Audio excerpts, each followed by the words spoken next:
Hey, what up, people? Good morning. It's a nice early Saturday morning. Well, it ain't that early, but it's early enough. And I was just checking out the new stuff on PS Plus. I was like, maybe they've added something new. And I noticed the Miasma Chronicles, and I was like, hey, what's that? You know, I wasn't sure. I was like, oh, this is that game we saw at one of the PS Plus shows or some game show recently. You know, game reveal show. And let me get this thing right. Darkest symbol is barely visible. It's close to barely visible. Yeah, maybe just leave it a little bit. There we go. But I was looking at it and I watched the trailer on here on PSN, and I was like, oh, I remember this now. You know, this was the game that's from the developers of Mutant Year Zero Road to Eden, which was a really cool tactical RPG. Not a tactical RPG, but a tactical game kind of like XCOM. Tactical adventure game. And I played that in 2018, the year it released, along with Below from Cabby Games. Those were my two favorite games that year, I think. Swords of Ditto, too. Swords of Ditto was really cool. And I liked those games more than the big AAA games that year. You guys know I like my cool little indie games and AA games and alternative games more than I like the big blockbuster stuff sometimes. But I really enjoyed that game, and now that I've noticed it on PS Plus, didn't even know it was going to be on PS Plus. But I'm glad to see it there. So, good for me. And good for y'all if y'all are interested in this kind of game. Don't know who will tune in today. It's a Saturday. I don't give a shit who's streaming, who is, who ain't. I'm playing this game. I got the energy. Up and early, up and at 'em. So, let's utilize my time. I'm sure I'll just play on standard, because these tactical games can get tough, man. It's going to be tough enough as it is. Let's see what the difference is, though. For those who play games regularly but are new to the tactical genre, I'm not totally new to the genre, but these games are tough, man. They can beat you into the ground. You recover up to 50% of hit points after combat. Skill cooldowns are set after combat. Most enemies deal regular damage. Most enemies have regular hit points. Regular sounds cool to me. Full tactical, less predictable experience with more tension. Chances to hit in combat are much less reliable. I hate much less reliable. Like tactical. Hit chances for weapons are more predictable. Flanking enemies is always a guaranteed hit. Covers always grant the same bonuses, regardless of distance. Man, this sounds cool, the full tactical. But it sounds like bullshit, too. It sounds like annoying ass bullshit. That is like the default square that it started on. Let me make sure my audio's good, too. Check, check. Default square that it started on. Yeah, I'm good. My instinct's saying this is bullshit. And that this is like, okay, I know what I'm going to get when I do it.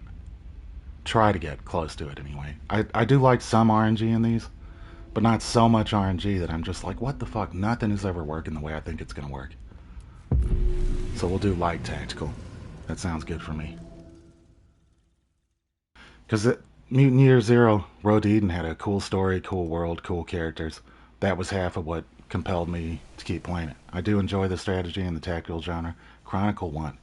Somewhere in Kentucky. 140 years after the collapse of the Great Stability. What was the Great Stability? Is that our world? But I'm excited for this.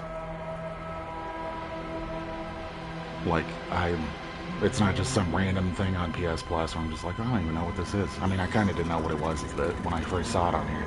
But I was like, oh, I love Mutant Year Zero. Is this that game? It is. Elvis. I can do this. Nice. Recently saw that Elvis movie finally. I really dug that. Hand Diggs. Got it. You sure? She breaks above 100, so don't... Diggs, the glove's reading my brainwaves. I gotta keep my mind blank. Oh, right. Breaking through a giant miasma wall. Don't need me yapping. So this is the miasma stuff. Some blight on the world. Some technological marvel.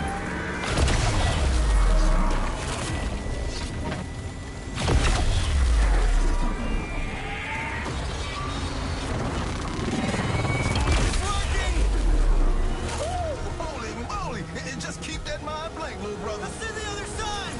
We're doing it, Diggs! We're doing it! Diggs. Oh, we're on fire. Elvis and Diggs. Shit! Shit!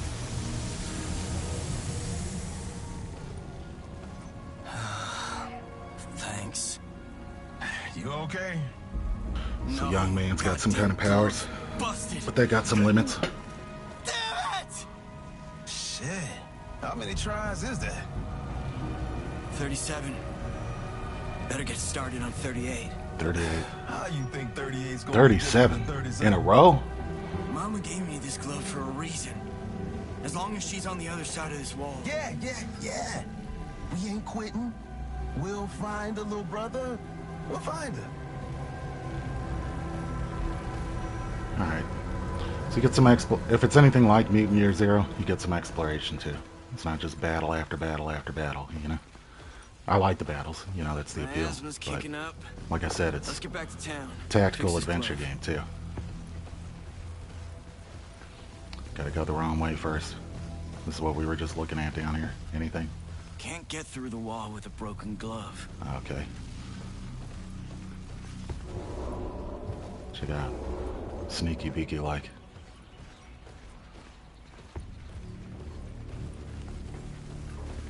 Looks nice. I think it said Unreal when I was loading it up. L3 to use the pulse mapper. Okay, L1 to run. That's good. Plastic. Sweet. Plastic. How about we take a Delicious. look around? Some good loot in these parts. Plastic's gotta be why the world looks like this. Plastic times 10. Man, this looks awesome. This is one of the better looking isometric game things I've seen since, I mean, it's not fully isometric, but it's close enough. It's not fixed isometric, exact, like 32 degree type isometric, but one of the nicest looking ones I've seen since, Diggs, The look. Ascent, that That cool Miasma twin stick sure shooter. is angry, swirling like a whirlpool. Beautiful. Don't go near it. I like these voice actors so far. What did I just get? Was that more plastic? I guess I'll figure out what to do with all this plastic. Can I go under here? I can't. No, I can't. Hide. Unhide. Oh, okay, you can take cover. I thought I had to sneak through under that semi-truck. Should I go mess with this thing? Or stay away from it? No, it's like attacking the shit out of me.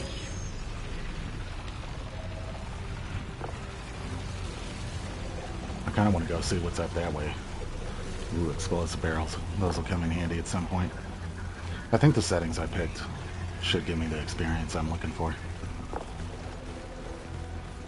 I'm always pretty down to just take whatever a developer throws at me in games. You know, it's like, okay, this is what they want me to do. Okay, fine. Like Dark Souls, anything like that. You know, I'll just take it as is, and I'm totally fine with that. But if they give me some options, I don't mind. It's kind of cool. Barrier's still active. We can't get through here. Alright, so I gotta head up that way, right? Yeah.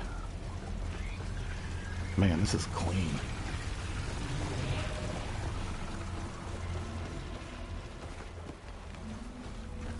Stuff. Great stability. Read more. I humbly accept this esteemed... Wait. A great stability, Miasma wall. I humbly accept this esteemed peace prize. Not for myself, but for the pioneering spirit of all Americans. We have righted the wrongs of our forefathers, healed the scars that divided us, put an end to hunger and war. Yeah, sure you did. A renaissance for humankind, a great stability. Now, let us work together to share this American paradise with the whole world. Ain't that the way it goes? I humbly accept this esteemed peace prize. Nah, I already read it, otherwise I'd listen to you say it. I think I see something in there. Here we go. Gotta find Mama. Sick of being alone. Just want some family. So his family. You got your family right here. Me. Nice. Yeah, but Diggs, you're a... Oh, what? Yeah, what? Kick-ass brother. Best brother I could ever have. Yeah. You know it. Requires bank security pass. I wonder if I get that around here or get it much later. Or a little bit later, anyway.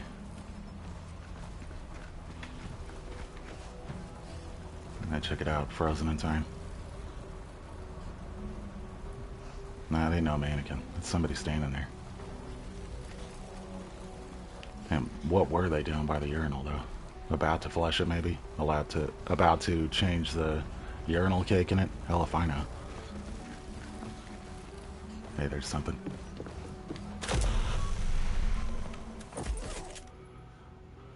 Jen, you there?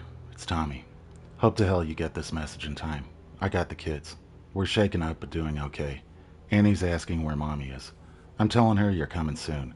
And, Max is completely obsessed with his toys. So, good call on those. Listen, don't come to the bridge. Police are blocking the roads because, well, there are no roads. Meet me back at your uncle's place. Kids are safe. Everything's gonna be fine. Oh, just one more thing. I need you... cut off. More plastic. This stuff looks like all the plastic. I'm sure that's like, if you kind of connect the dots, you think plastic, miasma, ruined world.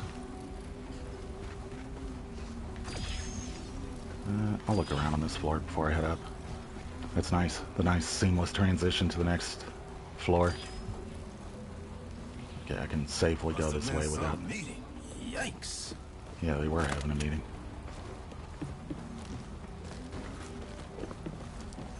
I really like this aesthetic, man. Like, it's grimy and grungy, but it's not, like, muddy and too hard to discern or make anything out, you know? It's clean, but still grimy and grungy and gritty. And completely slathered with texture.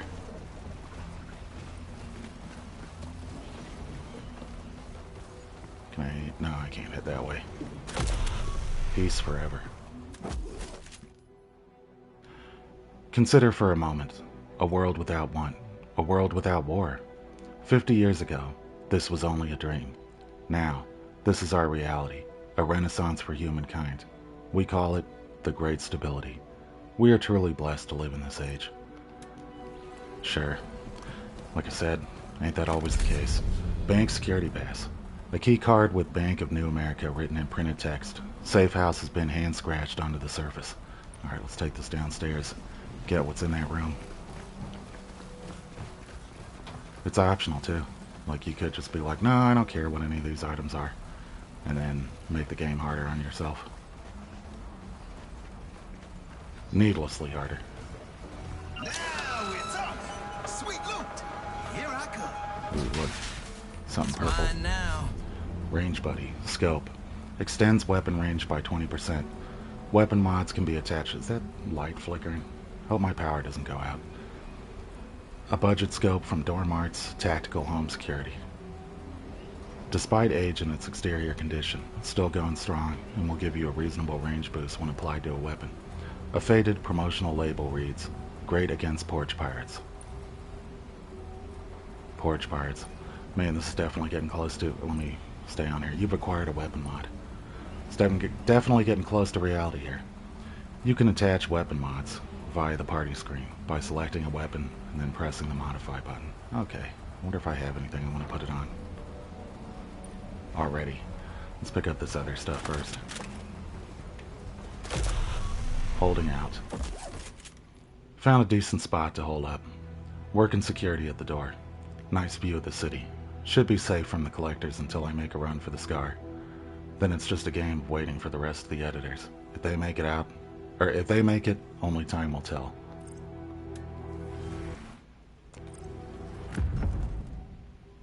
Party screen. The party screen shows the current status of the heroes in your party. Within this screen you can equip and modify weapons, items, and miasma powers. You can also open each hero's skill deck. Later in the game you will be able to swap out party members. Ah.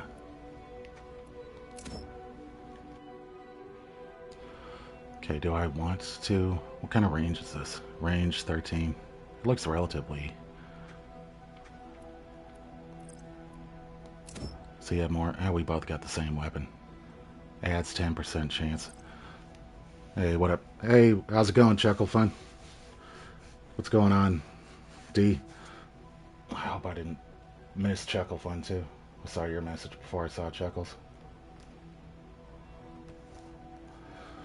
What's going on, guys? It's almost Helldivers. It's a little more tactical. You'll get a look at it in a second once I get out of the screen. I just saw it on PS Plus today, and I was like, oh, this is that game from...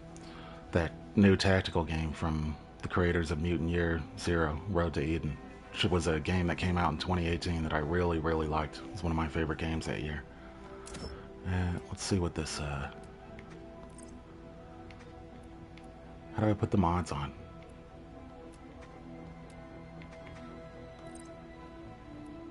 I'm selecting it.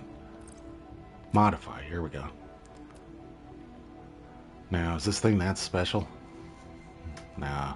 It's the first scope I found. I'm not gonna hem and haw over it too much. I'm just gonna put it on. If I find another weapon 5 minutes from now, so be it. But yeah, it's like a kind of like an XCOM game with like a lot of adventure and story and stuff too. I really liked that Mutant Year Zero game, and I had totally forgotten about this game. They showed it at some game show recently, whatever the hell show it was. Might have been one of the PS showcases or something. And it's on PS Plus. I was just happened to be checking out the, not regular PS Plus, the PS Plus extra thing. And Codex. A perfect world. Eden technology has opened a door to a world without hunger. Our food production has become greener than ever. Insect farms absorbing CO2, seaweed beds eating and digesting microplastics, and AUs farming in hostile climates. Welcome to the age of unlimited. Edison technology has opened the door. Yeah, I like reading them. They got some voice acting too, but I just prefer to read it. Plus, I actually absorb it when I read it, I think. Pay more mind to it instead of just being like, okay, and then just start picking everything up without actually reading any of it. My baby! Ah, shit. I see it, but I Takes don't place in believe some it. post-apocalyptic What Kentucky. are those things? Frogs. Frogs Oh, shit, walking frogs. on 2 legs, murdering people. Those are not animals. Not people neither. They're monsters. Goddamn monsters. What are they doing with... Wait. Hold on. Yeah, That's early the for me to Potter be family. streaming, but I was like, I don't give a shit. I don't care who's streaming today, what's going on. I feel like playing a game. I'm fucking playing it. Know what I mean? Was the Potter family. We gotta deal with these assholes. Yeah, we did. Fight anything we don't understand. We're going home. Don't understand. You are aware the only That's way true. home is through If you don't them. understand it, don't fuck with it. Hey, get tiger tough, little brother. We about to throw down. Yes, we are. Alright, let's go, Diggs. So it's Elvis and Diggs. Diggs, these things are freaking huge. Hey, you want to get back to town? Pull that trigger. Tiger tough. Come on. Okay. Alright, combat is turn-based. At the start of each turn, you get 2 action points per hero. Okay, so...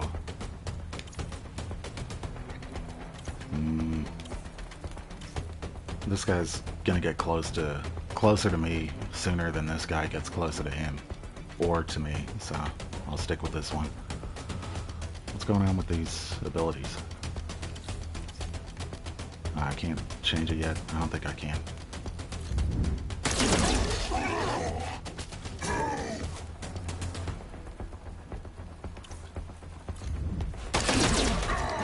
There we go. One down. Or I'll freaking kill you again. You're a machine, Diggs.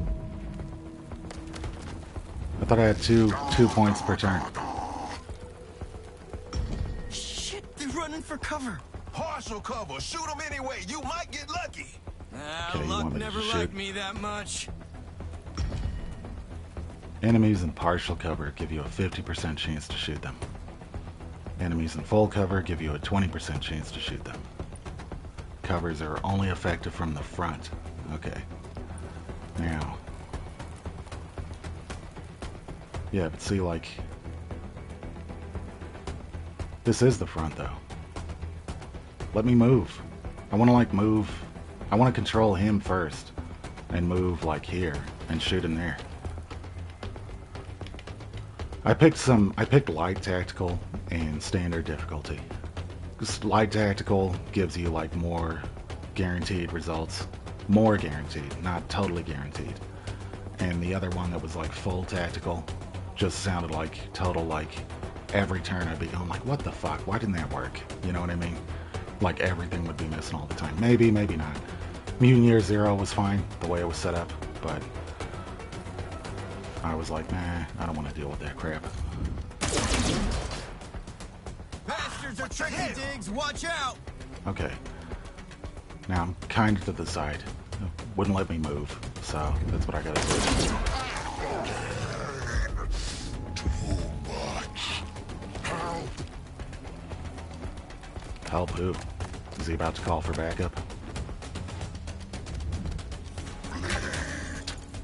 Don't be hitting me. One left. But now he's behind full cover. Can't get a clean shot! Let's flank the bastard. Hit him from the side. Yeah, I want to do that. Move to the side or behind an enemy cover to flank them. Will do. Flanking an enemy gives you a 100% hit chance. Ah, flanking. 100%. Okay, is this flanking? No, I gotta... Okay, this is the tile you want. So that's kind of to the side, but not... like, I don't have to be, like, dead here. I can be kind of here. That's good to know. Okay, now. Ah, here we go. D-pad moves through these.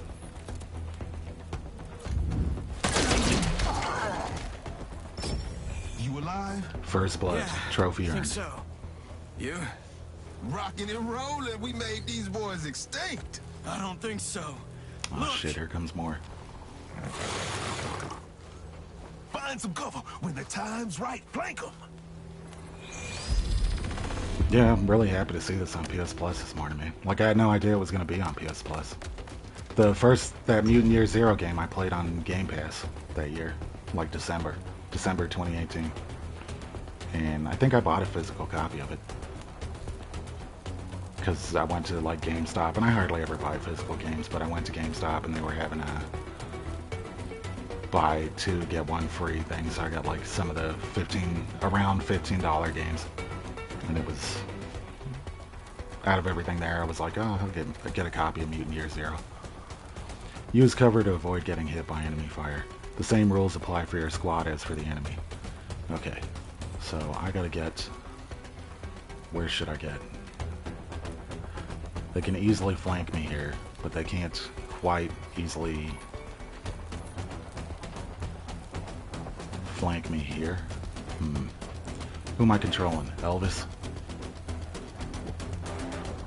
Okay, L1, R1 to switch to Diggs. That's not far enough. I can put... Okay, Elvis has already got some damage, so I'll...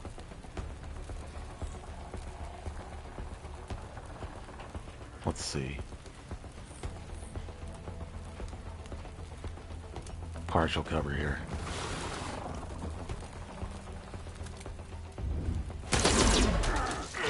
Here we go. Alright. I thought about moving him over here, but this character's like almost dead already, so I'll try and take him out.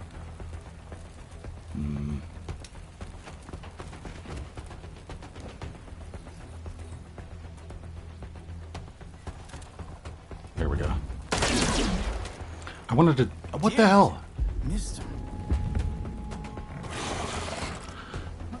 I wanted to try and make a tactical system, at least the logic for it in games, a long time ago.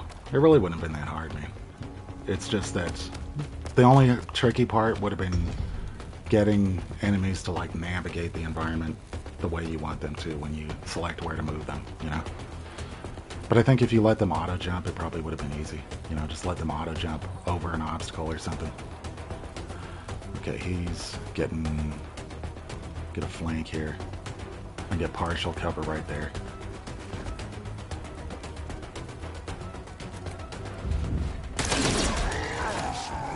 TKO. Good, Elvis, real good. I think I'll... wonder where he can move to. I might be able to get a side shot there. But he's already taken some damage.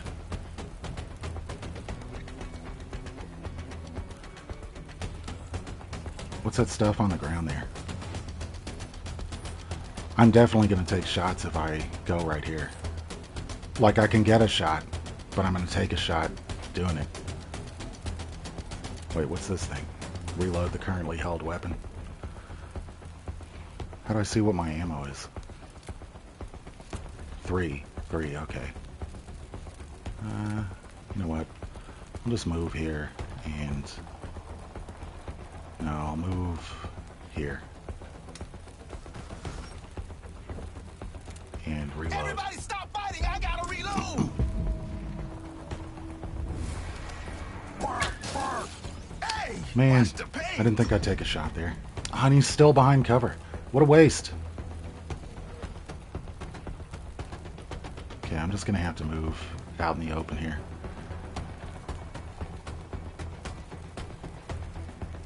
Step a little closer. Let me get a better look at your ugly ass. Yeah, I should have just went for the shot.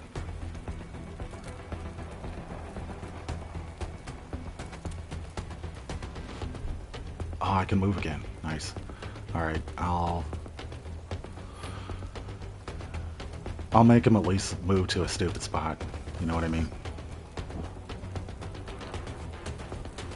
And I'll move you here, and then I'll move him to the other cover thing.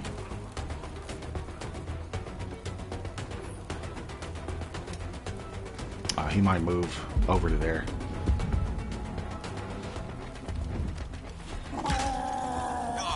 Bastard got me!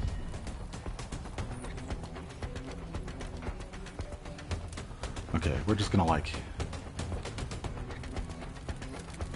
I'm making like terrible decisions. Because I figure when I kill him here, there's gonna be like more coming in, and I'll be in a vulnerable position because I'm not behind that other guy. Tadpole Scout. Let's read about him. Young grabber warriors need time to learn about the world and which tactics to employ on the battlefield. Good boys. Sadly for them, the first lesson can also be the final lesson. Damn, that sucks. Skills and mods can leap up one level without the need for ladders. Oh, that's good to know.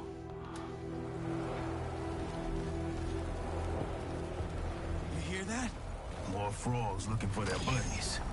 Well, we just killed their buddies. We gotta get back to town, now! Now we gotta look around first. Here's some stuff. Metapod, support item. Throw to heal or revive party members. A compact, throwable, single-use pod which simultaneously scans and repairs physical damage at the atomic level. Standard technology provided by the First Family to franchise settlements across the American wasteland. Can be thrown during combat, area of effect, or used outside of combat via the... Okay, so there are occasions where you have to... I wonder if it saves automatically, or if I should save. Okay, there is a save, so just in case. No, I got full health. But there might be some reason that I have to heal outside of combat. Wait, was there another thing? No, it was just some light thing.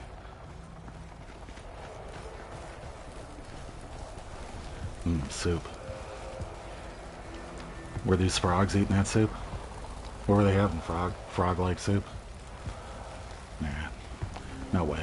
They wouldn't eat their brothers like that. Even if they're small, size difference. Alright, I don't see anything else. Maybe one more look? No. I do like the visuals though. Like I was saying, this is one of the better looking isometric games I've seen in quite a while. Up there with the Ascent, maybe a little better. It's running on Unreal, so must be Unreal 4. Seeing the Vodder family rotting out here. Damn frog monsters. Is this some sick joke? Watch your anger, Elvis. We should go. We gotta get these bodies back home. Yeah, watch your anger, we'll come Elvis. back later. I like this. Dude named Elvis from Kentucky. I watched that Elvis movie recently. Finally watched it. I didn't think it would be that great. You know, I was just like, yeah, just another music biopic. But it was just fantastic, man. Like just so like visually, sonically, coherently well made. You know, it was just like a total like flowing experience. You know, and just a cool story, cool, cool transportive experience.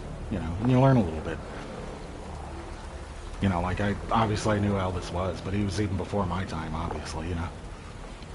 So it gave me greater appreciation. Travel to the next location. Yes. But it's just a good movie all around. What's making the miasma angry, do you? Good enough to where I bought a copy. Angry, you have to know what miasma is, what it really is. I think I know what it is. You have no idea. Well, At least you know how to here. fear it. That's good.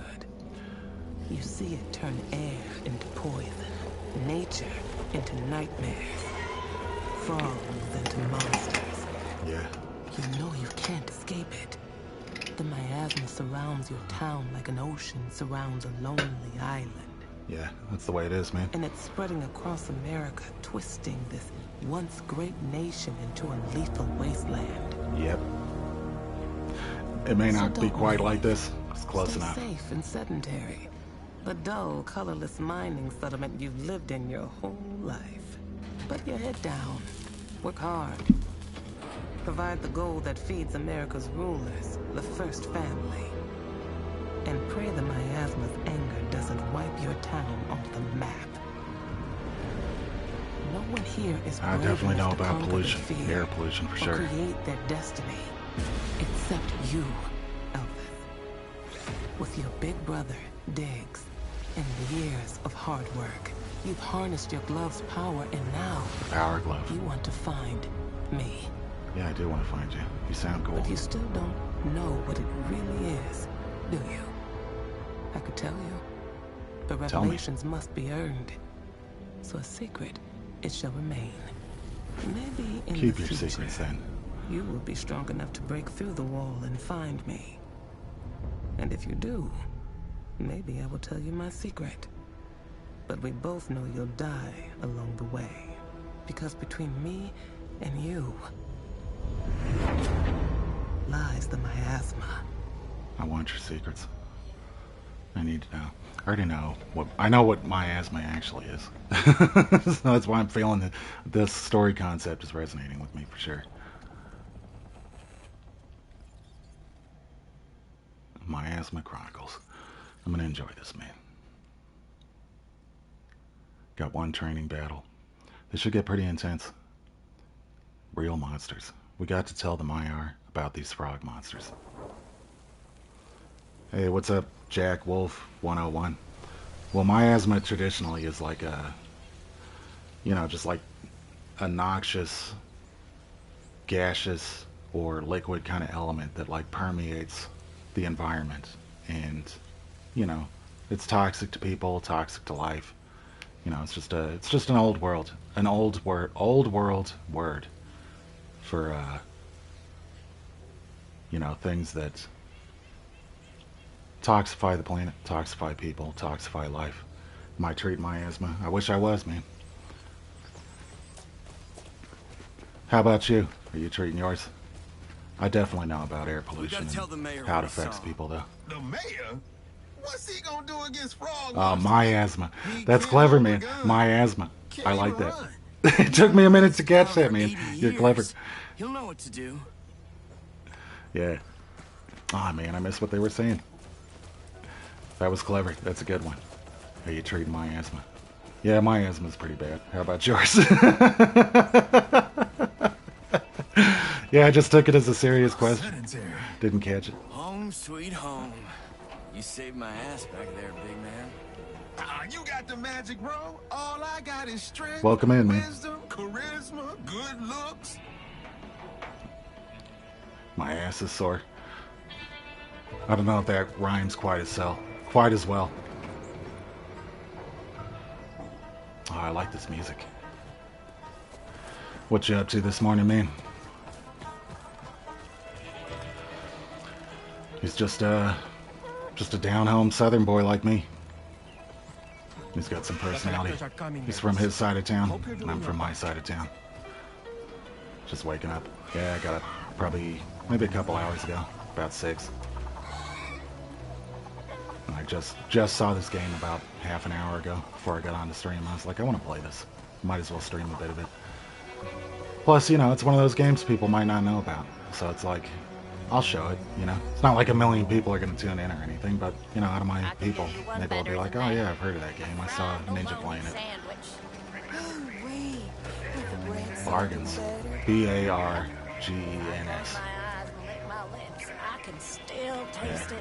Yeah, it's a new release.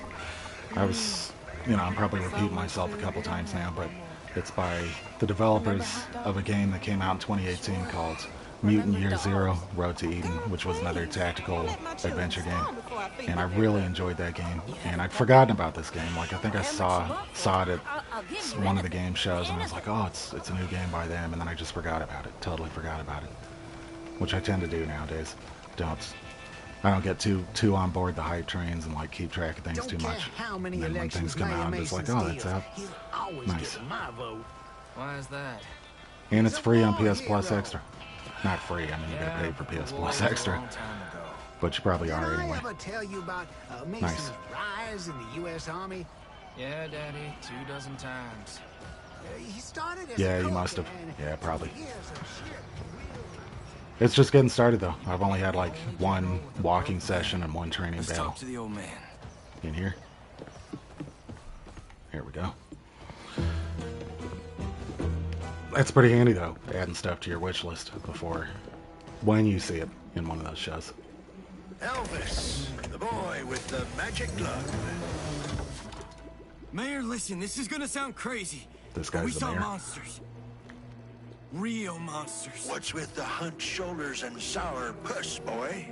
I keep telling you, if you don't project power, someone's gonna take it from you. You heard what he said, old man. Monsters, right outside town. I'm talking to the smart one, you tin-brain nitwit. Okay, say that again. Diggs, calm down.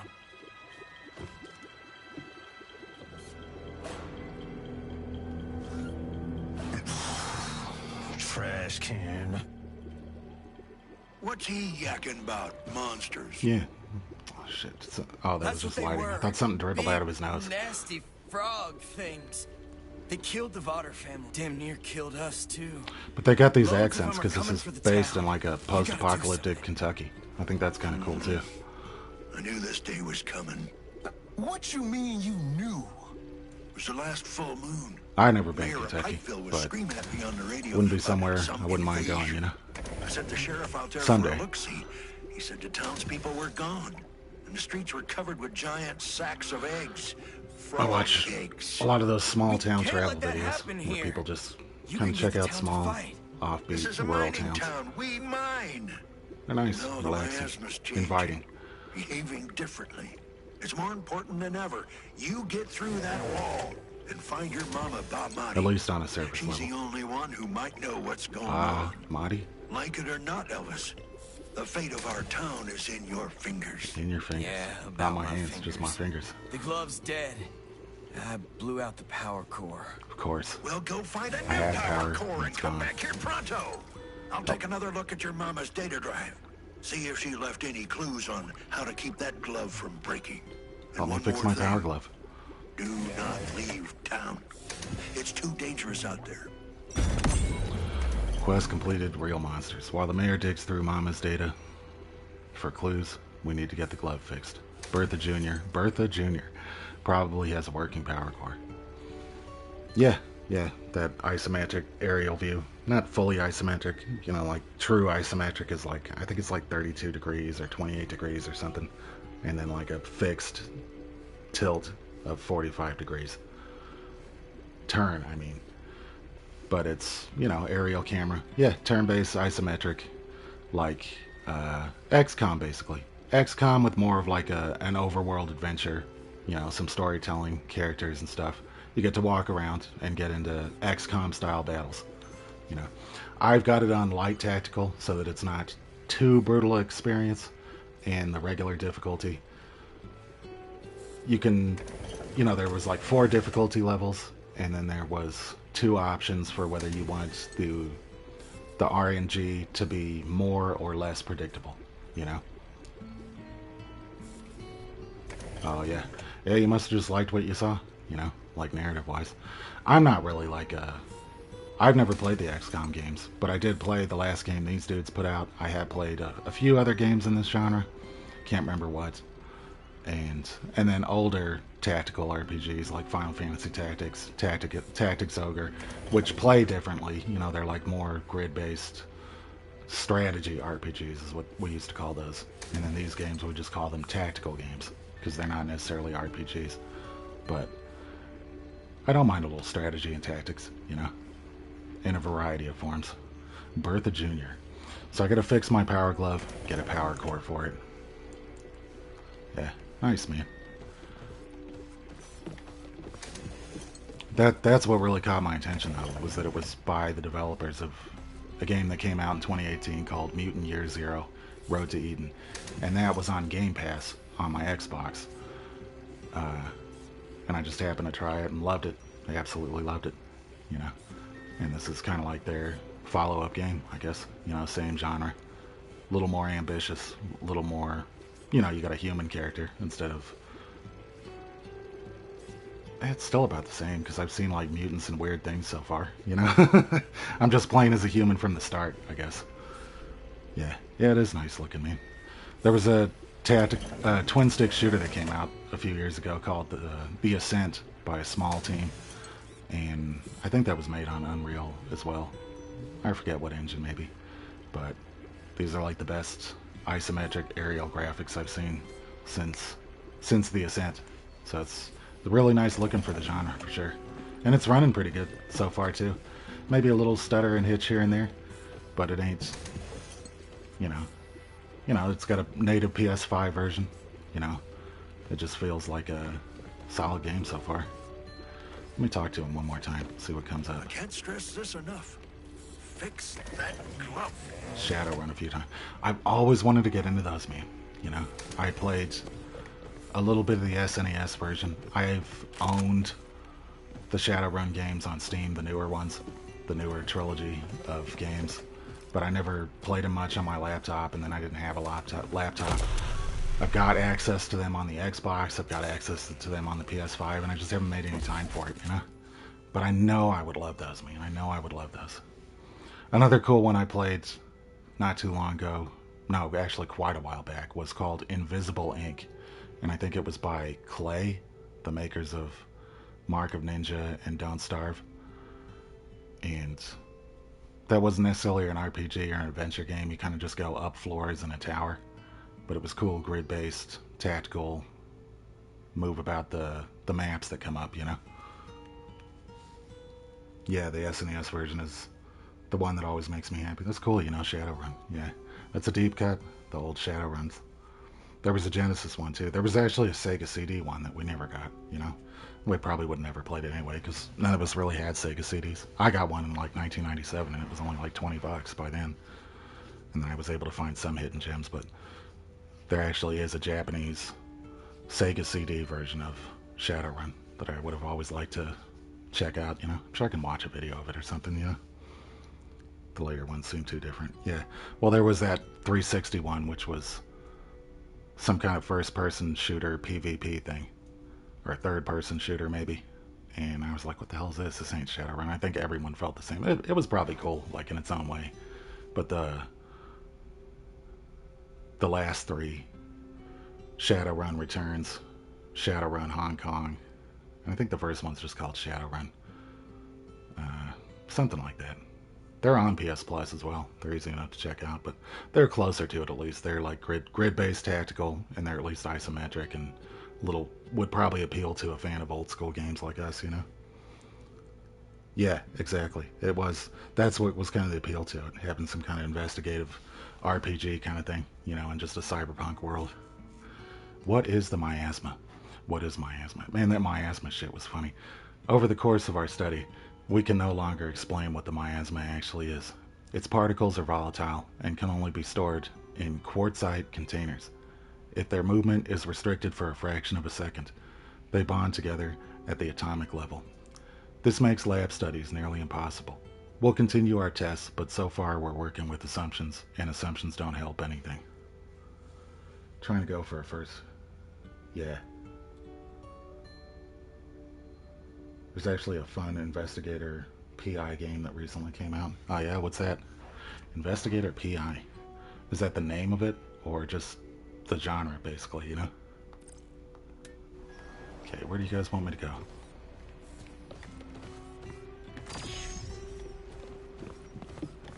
The environments are pretty clean and readable, considering how cluttered they are and how dark everything is. Like I was saying earlier, it's grungy, grimy, very highly textured, but it's not indiscernible and muddy and gross, and like you can't make anything out.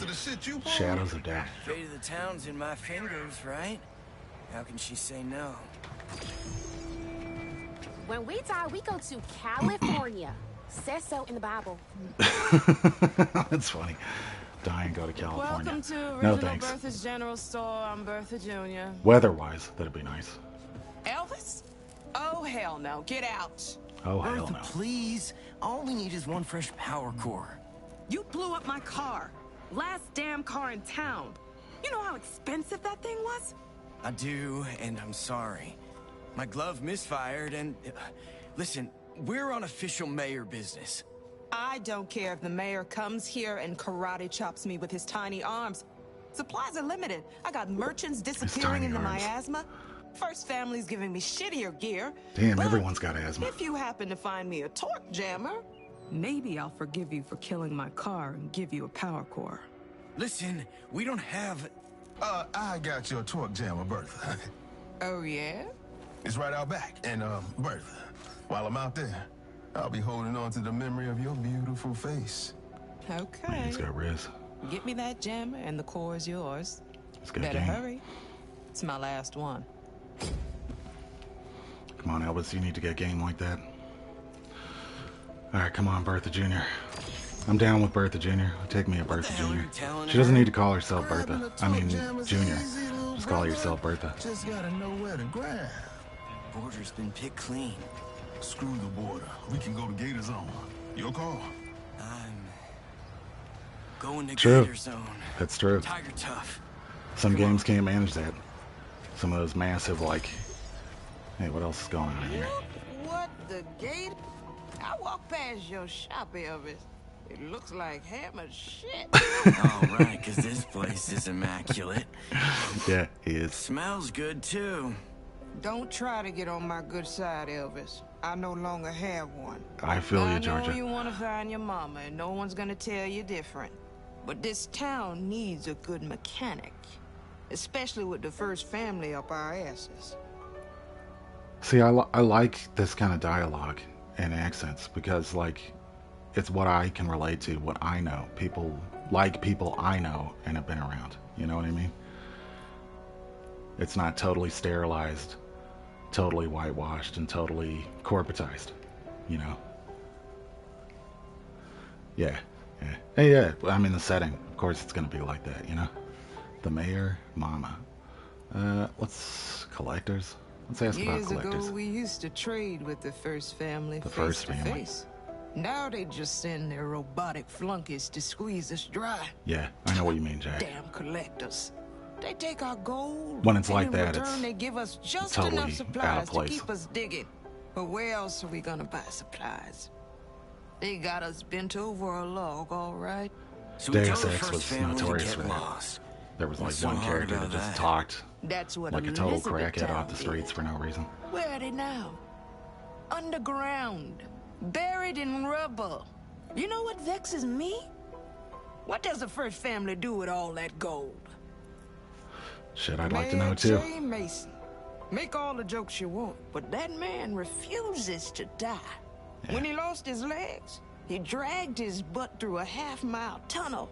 When he lost his arms, he fought tooth and nail to become mayor of this town. He must be over 100 years old. Still sharp as a knife. He might live forever. Be careful of men who refuse to kick the bucket. They'll do anything it takes to hold on. Anything. Yeah. Yeah, Jack, it's just got to be cohesive. Like that comes from like good voice casting and voice direction. You know, like knowing like, okay, this is what the setting is, this is what the tone is, this is what kind of people these are. So we got to get voice cast that can fit these roles and is capable of doing these accents and roles, and just keep it all coherent and cohesive so that it all feels natural and organic. You know, and it all fits together. You know, it's not like one person doing a posh accent and one person doing like a down south accent and then one person doing a Texas accent and then someone's Irish for no reason. Like, I mean, that stuff can work too, you know, but like you can really get a nice cultural fabric and texture to your game with just the voice acting if you do it right, you know. Yeah, exactly. It's got to make sense. You know, I really wanted your mama to come back. You miss her? Nah, I owe her 50 plastic. She skipped town before I could pay her back. She's been gone so long, though. Might as well give it to you. Really? Yep. I don't know, Georgia. She's not coming back. I'm I sorry. got 50 plastic for Take doing the these money and dialogue bury the options. past. Okay, You that's all. ruminate on what I told you. I will ruminate.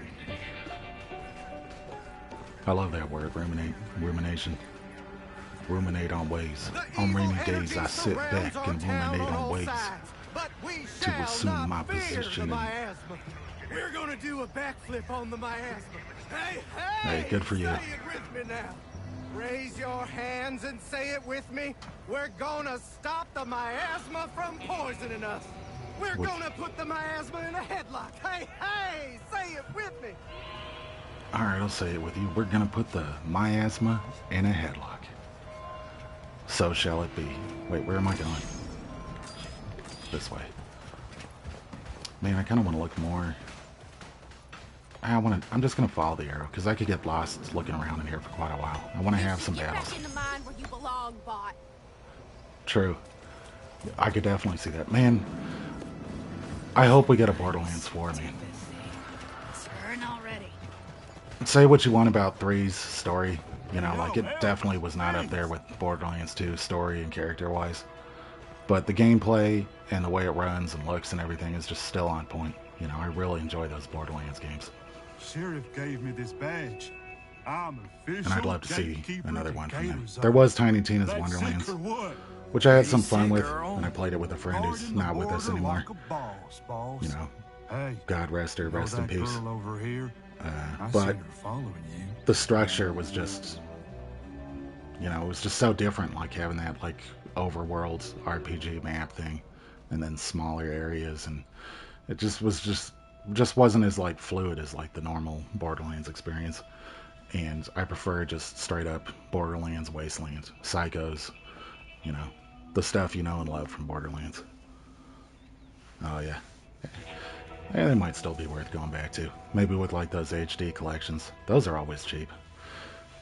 There's sometimes like the whole bundle of all of them for like $30. I don't know, man. They're big games and ain't nobody got time to play like every game in the world. You know, I barely have time to play any of the games I get. I've started like 4 games this week, and hopefully I can. Another one I played about 3 days ago or 2 days ago was the Mobius machine. That was fucking awesome. I gotta go back to that one before it gets away from me too much. Applied to Dreams as an example of loading the areas. Been looking at the level design and I reckon it can be applied. Yeah, I mean you could. Like the principle of like streaming load times, you know, little maybe funnels and choke points that can kind of box in sections, and then you could really dial up the dynamics and detail in areas and just funnel into things that have like a natural blend. You know, maybe use like a facsimile of the next environment that you're about to load into, that you're looking at almost like a skybox, and then when you approach forward it loads the next scene as seamlessly as Dreams can do it, you know. And you can load in states of things that were happening using variables, you know, even like the mid-air physics, like things that are happening like that way, you know, as long as you encode things with variables in the first place, those things can be carried over in states to the next scene, you know. And I'm not even just talking about like quest states. I'm talking about like physics states and, you know, things like flying through midair or enemies in the middle of a run or an attack motion, you know? Oh, yeah, yeah. Now I know what you're talking about. I'm way overthinking it. I get kind of carried away when I start talking about what can or can't be done in dreams. Alright, let's see what he's got to say about it. I want to hear more about those frog monsters. For real? He doesn't know anything about him. Travis was telling I know more about him than him. He saw him too? He said he killed 3 of them in a row with his shotgun. He just stayed where he was, dug in like a tick, watched them walk into his line of sight. Boom, boom, boom! One after the other. Helps to have a gun with multiple rounds. You know what? I'm sorry, but pardon me for about maybe just a minute and a half. I'll be right back. Alright, sorry about that. Got a notification that I got some groceries delivered. Wanted to get them off the porch and a couple things in the fridge before anybody snags them. Alright, let's ask about the Gator Zone. You don't want to go to Gator Zone. My asthma's acting real weird up there. Your asthma's. Looks like we're going anyway. Got any advice? Yeah, don't come back dead. Here, take this grenade. Ooh, Makes grenades. bad things blow up. Thanks, Earl. I appreciate that. I wonder if they're one-time use. Or if I can equip them all the time. Sure, I'll got take some pro tips. for you. Have you seen any barrels out in the wasteland? Maybe. Well, these barrels contain some volatile chemicals left by the originals. Try shooting them. It's really cool. But shoot from a distance or you might get hurt. That's all the dialogue. Okay. Throw to generate explosive damage, AoE. Now I wonder if these are limited time use. Sometimes when exploring old buildings or underground storehouses, boxes of grenades can be found. Okay, they must be limited use then. You gotta keep replenishing the supply. Most are rusted to heck, but every so often, a good one is found. These are useful for damaging enemies and covers. Nice. Alright, so do I have to equip them?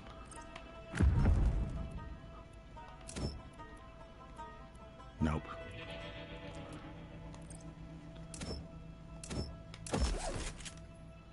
Backpack screen. This is your party's backpack. It's a shared inventory which shows everything the party is carrying. Okay, so everyone's got access to the grenades and medkits and things like that. Whilst this is mostly used for informational purposes, you can use some consumables such as metapods from this screen. Okay, I don't need to use a metapod. Area of effect, three tiles. I guess 3 by 3 probably. So it'll look like a little cross shape almost. Or a star shape. Explosive damage 50. Already got that scope equipped. I should have maybe hung on to the scope, but I might need it here in a There's bit. a girl. Haven't seen her around town before. Hey, what's your name? My name is... Get the hell away from me before I pop a cap in your ass. Nice to meet you True. too. I don't know, let me see. It's a good idea. Good question. Modify. Oh yeah, square to unequip. Yeah, so it's not wasted. If I get another weapon, I could throw it on there. That's good to know. I'm glad you asked that question, man. This gotta be where I'm going, right? Yeah. Let me save here real quick.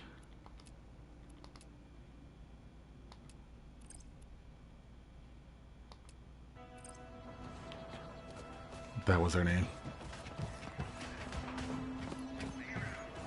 Let's talk to her again. Get lost. Get lost. Nah, she don't want to talk. What's this guy talking? Oh, that's him again. Earl. Early bird catches the worm. Only one place. Bertha's still mad at us after that whole accident thing. She won't sell us anything, let alone her lost power core.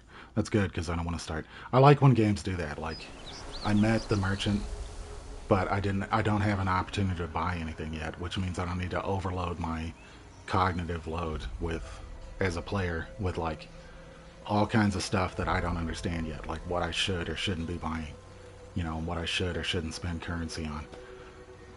It just lets me get going and start to learn things before it starts to give me things, you know. I think that's a really good way to do I got a things. bad feeling about Gator Zone. Yeah, exactly, Jack. You want to So fix you your know. glove, right? Because you... Let's get What are you Bertha working what on she in Dreams, wants. anyway? Right now. Sure, searching the wasteland for a tool the size of my hand. No sweat. I got your back. You got mine. Everything's easy peasy. Yeah, exactly, Jack. A game I played recently that I really wanted to like it was Atomic Heart. And that game, there was a bunch of problems with it, like in terms of the movement feel for me, and like one thing that really annoyed me was like you got this cool like big city to walk around, and then after the city everything goes to hell, and you get out of the city and you're like flying into the big open looking world, and you get like 2 minutes there, and then it throws you straight underground into like dark corridors. It's like, why? You just showed me this awesome world I get to go into. Let me explore that world. Then in the underworld, you're like fumbling around to where all the movement feels weird, like it kept feeling like my feet were getting caught up. But that's not even the real problem. The real problem was just like once you got to those vending machine things, it was just giving you way too much information too fast. Like, here, upgrade this weapon, upgrade that weapon, do this, do that, and it's like, upgrade this ability. It's like, yeah, but like, I've had like 1 or 2 combat encounters. I don't even know what I want to upgrade, what I want to use yet. Like, I don't even know what I want to spend this stuff on. Let me get the hang of things first and feel it out, and then start giving me stuff to upgrade, you know, because then I'll be like, oh, that's what I want to upgrade. That ability's kind of handy. Or I noticed when I was doing combat, you know, like I was getting hit while I was dashing or something, you know, maybe I want to upgrade my dash because I'm starting to get a feel for that. It was just too much, too soon, way too fast, you know? Yeah, exactly. It's like it was designed by people that had just been testing it nonstop for a few years while they were developing it. And it wasn't made with the first-time player in mind, you know? Yeah, you get what I'm saying. Yeah. Right on, man. You understand what I'm saying? A lot of people don't get that kind of stuff. And it wasn't even me trying to hate on the game. Like I said, I really wanted to like it. I wanted to like it out of spite almost, because people had kind of decided to hate it before it even came out for reasons completely unrelated to the game, you know? So I was like, no, I'll give it a fair shake. And when I did, I was just like, yeah, I just don't like this. I don't like it. And I quit after a few hours because I was just totally annoyed by everything.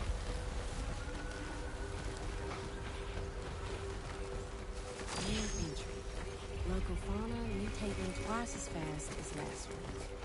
And I'm rarely so annoyed by like design stuff that it puts me off that much, you know? But then again, I don't play too many games nowadays. I used to play maybe like 20 a year. Maybe a little more.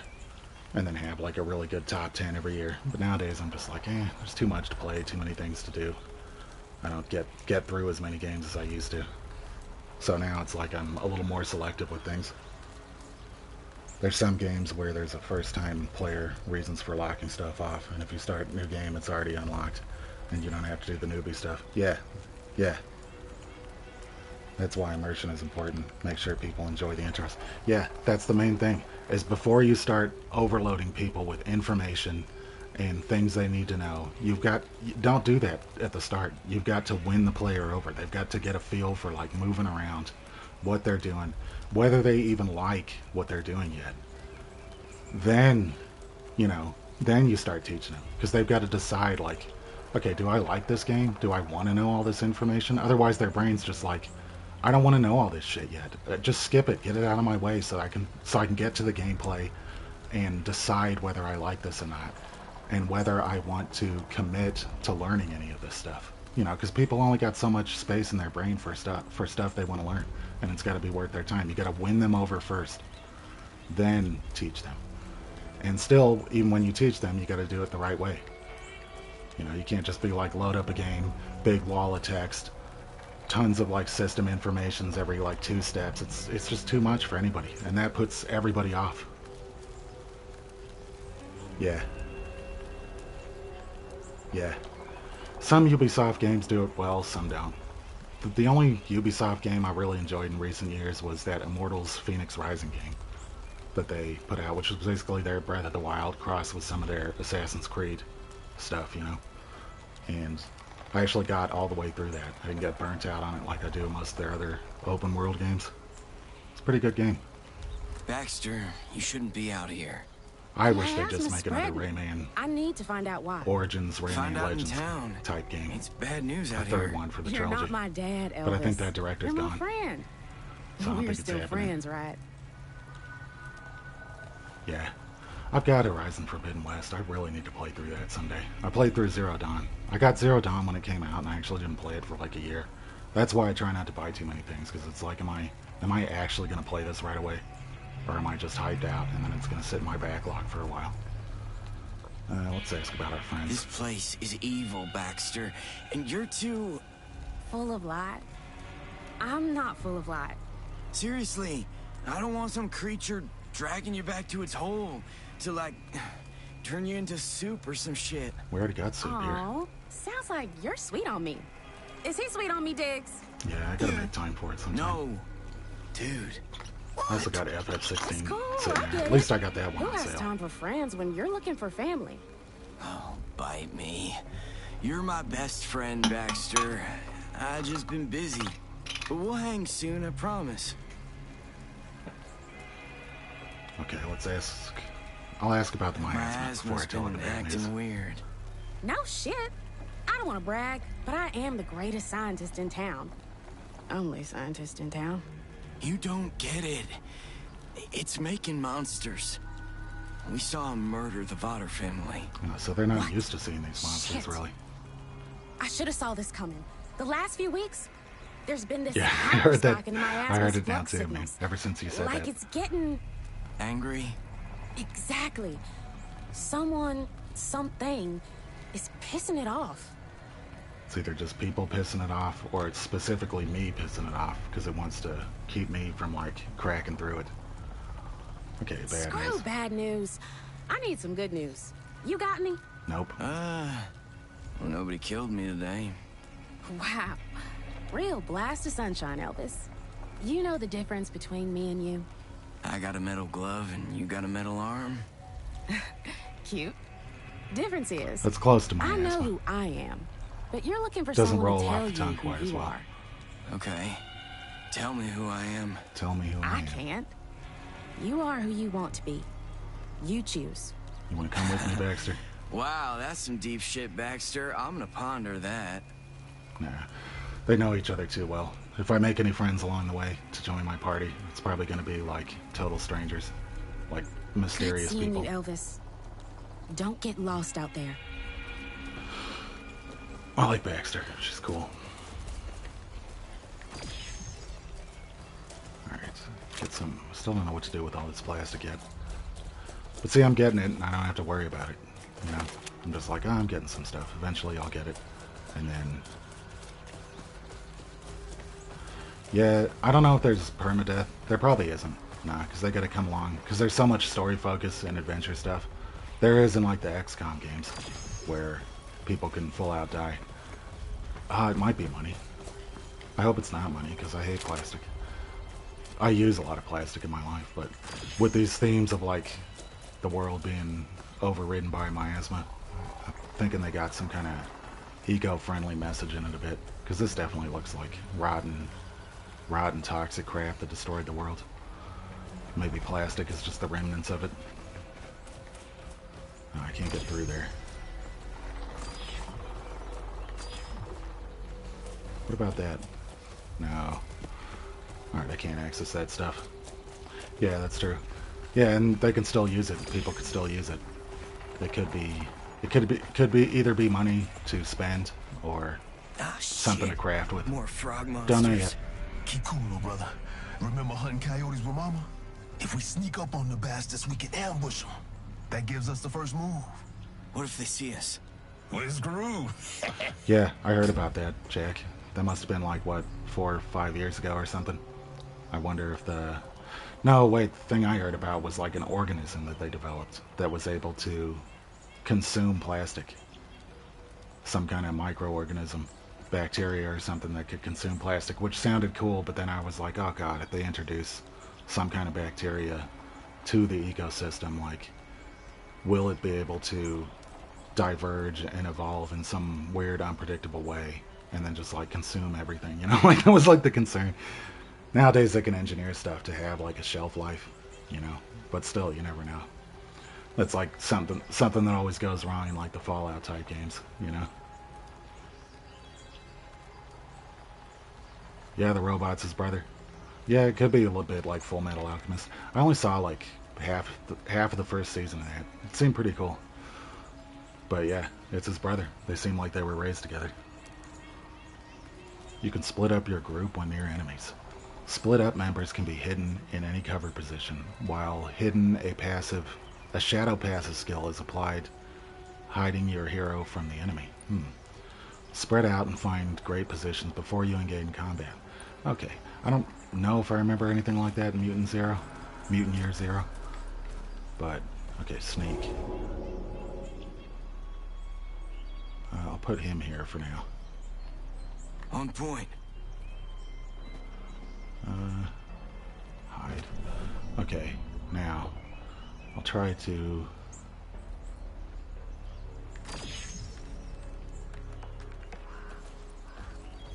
What's going on here first? Yeah, nanobots would probably be a little more predictable than organic things. There was a mission in Starfield like that, a big story quest, where you had to make a big quest decision at the end of it, whether you wanted to reintroduce some kind of life form. Not reintroduce, but introduce a certain type of... bodies frozen in miasma. They look super old. Calcified. You think they were originals? Yeah, one last tug before the collapse took their souls. Brings a tear to your eye. Man, that guy's voice is cool. Don't run in here, man. What are you doing? But yeah, the Starfield quest, like, you had to choose between introducing an already existing life form that was like the natural predator of a certain dangerous life form that everyone wanted to get rid of, or introducing like a bioengineered virus type thing.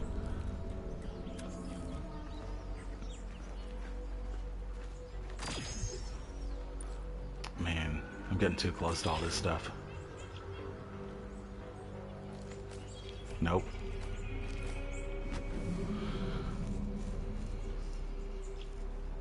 Yeah, that's true. I don't know. There's stories. I don't know. I mean, I'm not a scientist. You know, you could write a lot of cool stories about things, how things go wrong. But if they know what they're doing, they could make either solution pretty viable. I think in Starfield, though, I think I picked the natural solution, which was the introduce the existing life form. But it didn't quite play out the way I thought it would. I think it cut a quest line shorter than I should have cut it, you know? So I should probably replay the game sometime and pick the other option. Yeah, we'll see in a second here. I just got to get a good spot. Because something's going on here.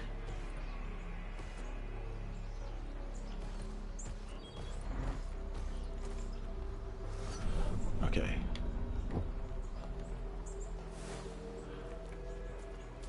Yeah, you see the grid coming up, so I should be able to... Better look that way just to see if there's any... Nah, we're good. Okay, ambush. What do you think will happen if I shoot those fuel cans? Blammo, blammo, bye-bye, Froggy. What fuel cans? Where? Where are the fuel cans? Oh, down there. Damn it, I should have ambushed up there.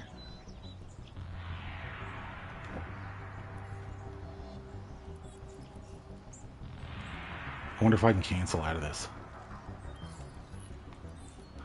Okay, I'll do this with him first.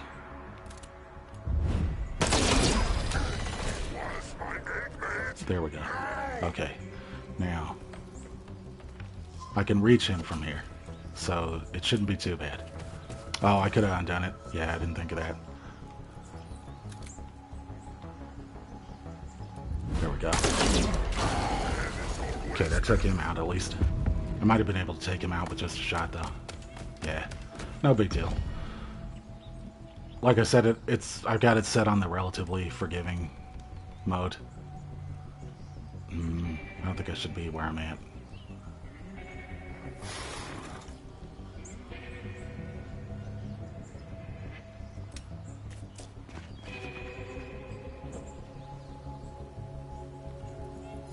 Yeah.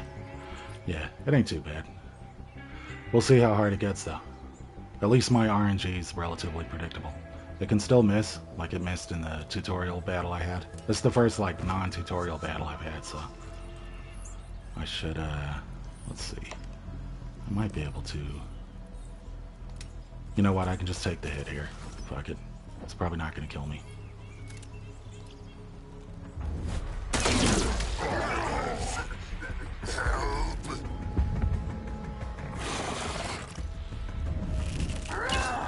Ah, he missed. Nice.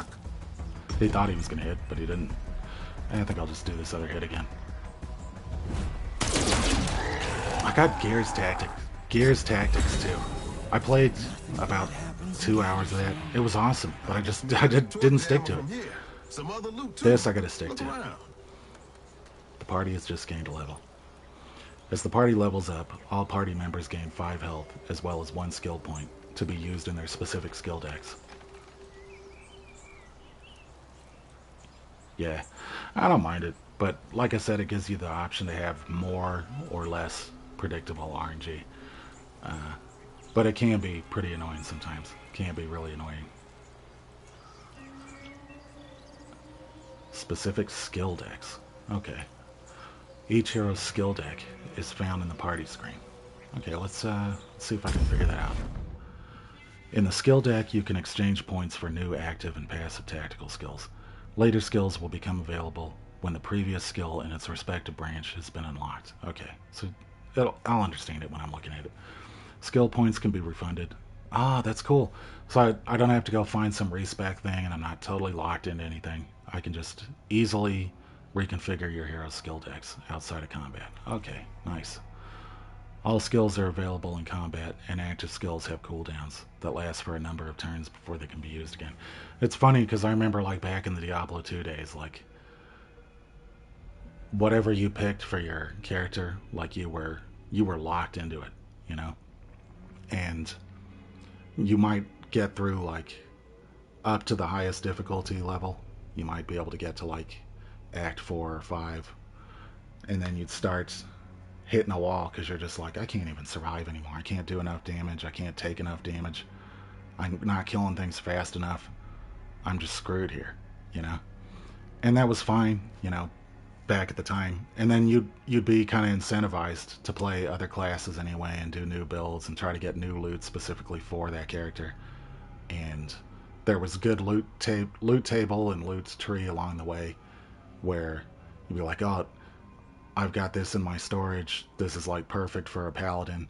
I'm gonna keep that, and then I'm gonna do a paladin build, and then I'm gonna transfer it to him, and then he's gonna be like pretty awesome when he's level 20.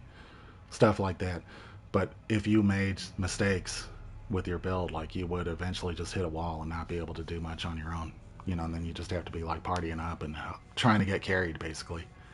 And that seemed really fun back in the day, and I remember when Diablo 3 changed it to where you could kind of respec and really customize stuff easily.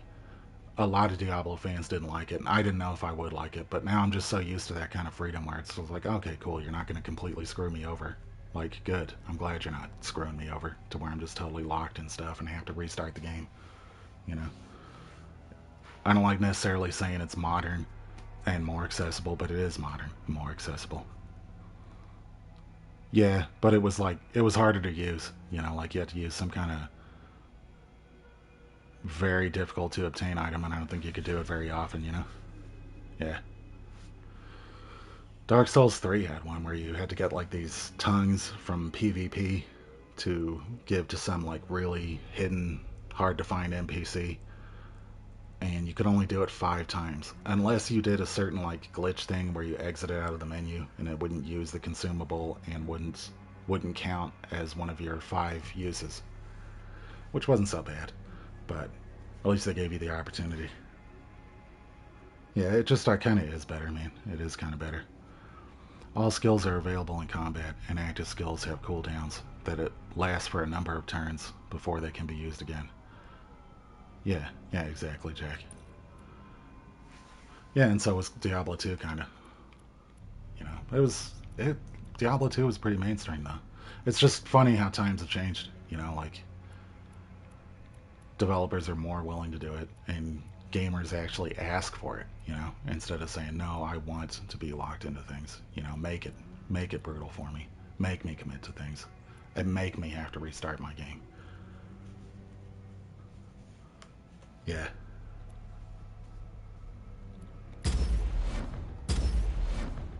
Okay. So we both got...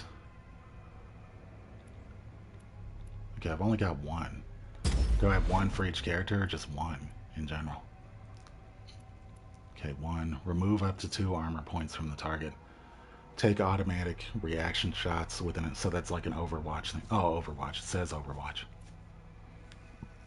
Add 20 hit points to the hero's base total.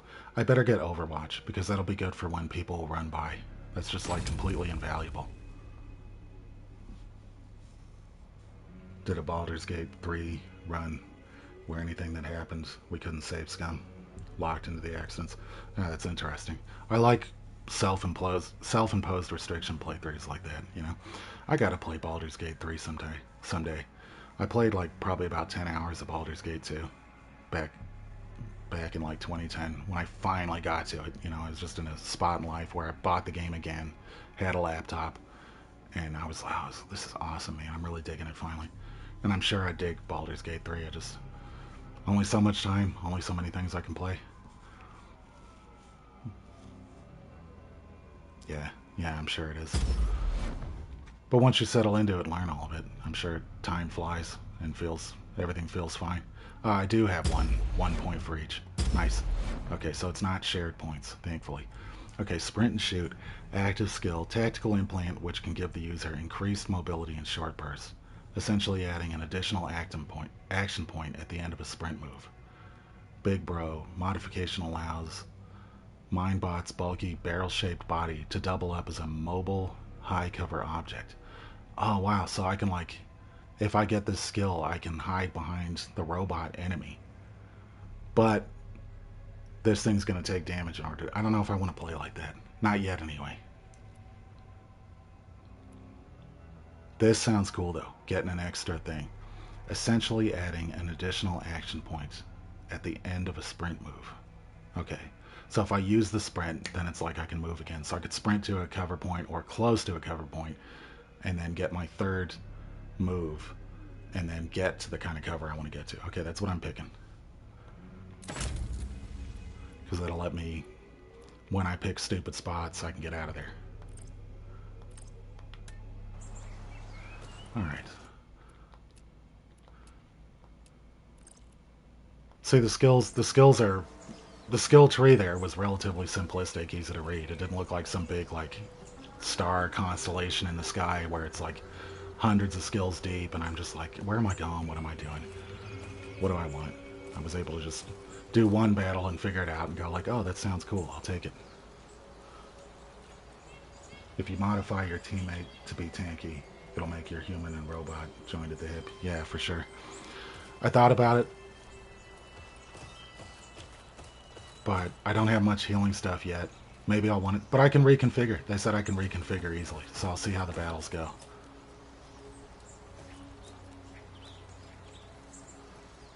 Could be. I don't know if it's that long of a game, that long form of a game. Mutant Year Zero wasn't that long. It was probably about 25 hours, maybe. This could be longer. We'll see. Weird builds with RPGs. Yeah, that can be really fun, man. I played a lot of JRPGs in the 90s. You know, all the good Squaresoft ones, and pretty much all the good Squaresoft ones. That kind of covers like 90% of the good JRPGs from back then. You know, I didn't really get into WRPGs until really like with Bethesda's stuff, you know, when that stuff started coming out. Oblivion and Fallout and all that, Fallout 3. I'd encountered CRPGs, more traditional CRPGs, but it just wasn't really my genre, and I didn't get to spend much time with them because I didn't really have a PC growing up. Like, I had one here and there, and all I played was Diablo 2, really, and Quake 3 on it. And I can't remember what else. It was a long time ago. And I forgot what I was even trying to make. What point I was in. Oh, you did play Mutant Year Zero. Nice. Different than what you thought it would be. Yeah. Yeah, I had like zero expectations going into it. I just happened to, like I said, I just happened to see it on Game Pass, gave it a try, and got totally hooked on it. Yeah, yeah. I started with like NES and SNES and some Sega and Genesis. And I think the 32-bit generation, the PS1, N64, and Sega Saturn generation was the only time I owned like all three of the relevant consoles. Then I got a Dreamcast, then I got a PS2, and then I've kind of just mostly been Sony ever since then. I think I had a Game Boy Advance and a GameCube for a little while, but I didn't get to enjoy the GameCube that much. I only had it for like a 6 months or something before we lost it. Yeah. Yeah, I was a teenager by then. That's the only reason I was able to afford all that. And I spent all my money on games. Like, that's it. But yeah. We use the parts for your first PC. Emulate NES stuff. Yeah, I know what you mean. Yeah, I never really understood. I didn't have a laptop till probably like 2007. And then I got into Steam a bit back then. And I have like an old Steam library, I just haven't seen it in years. And it was easy to build up a big Steam library because stuff was always on sale and super cheap. Your first PC had no GPU. Yeah, I don't even know what ours had. We got one around the year 2000, 2001 maybe. It was like the first computer we had in our house. And I have no idea what it did or didn't have in it. But it ran Quake 3 and it ran Diablo 2. Originals filled these shelves with all kinds of things. Country to country censorship. Where do you live, man? Where are you from? If you don't mind me asking. I'm in the U.S., obviously. Colorado. One of the states in the U.S. But yeah, I have a few friends that are... It's harder to get things. Australia. Oh yeah, I have a friend down in Australia. For some reason I was thinking like Russia or Czechoslovakia or the Middle East or something, But yeah, I know what you mean. I got a good friend down in Australia that I haven't talked to him in maybe about a year though. We used to stay more in touch when I was on social media more. But yeah, prices, imports, availability, even the internet, digital availability, internet speeds and things.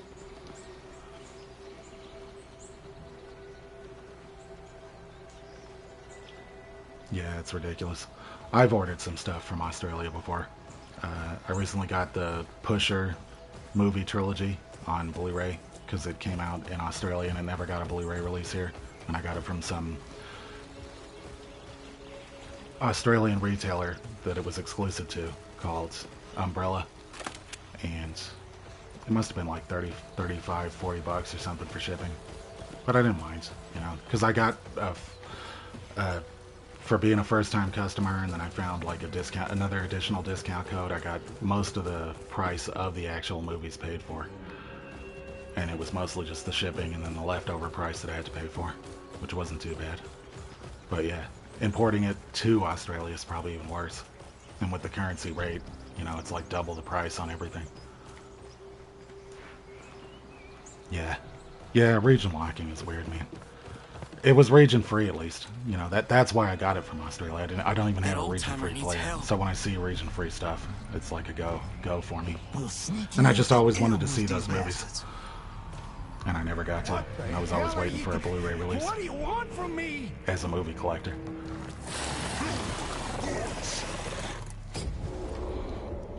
Okay, crap. Riding point. Somebody help me!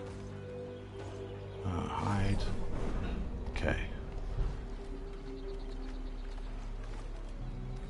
I should be able to get some good shots from here before...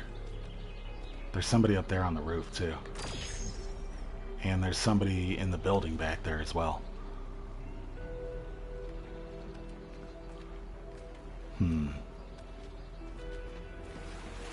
Anything around? Barrels or anything?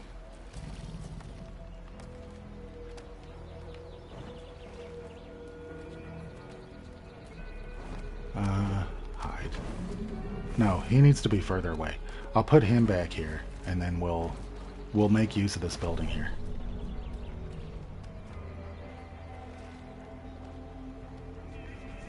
And then I'll put him... And then I can stay... This way I'm initiating the battle a little bit further away from that guy that's up on the high ground, too.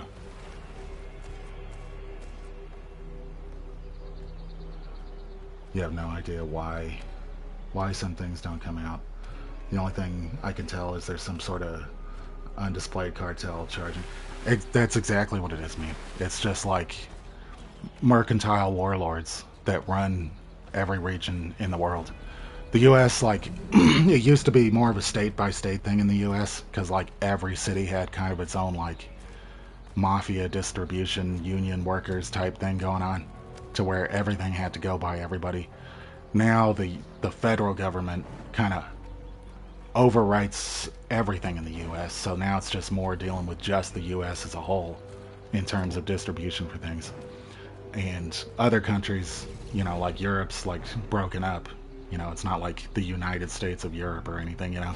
So then you've got every single place, every single country, they've all got their own crap, and everybody that wants to profit off things, every politician, you know, it's just a mess. You know, and then distributors that you got to go through, like a movie can be made by Sony, you know, in the US, but then in another country it's got to be distributed by some other company just so that they can get money. You got to go through them.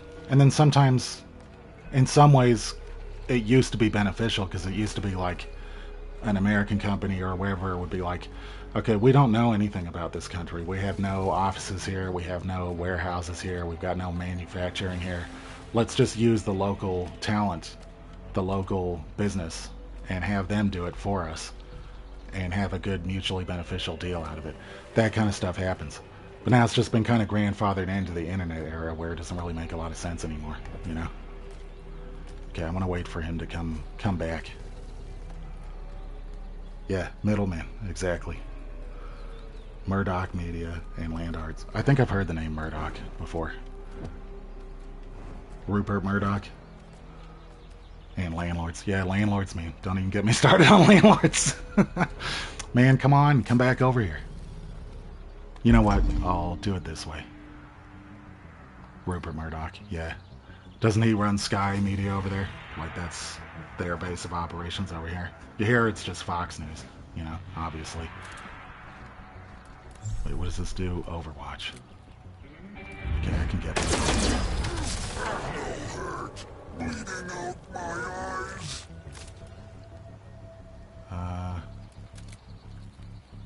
Oh, the full attack uses both turns. Everything, all the news outlets. Yeah, that's another aspect of it, man. Transcontinental media.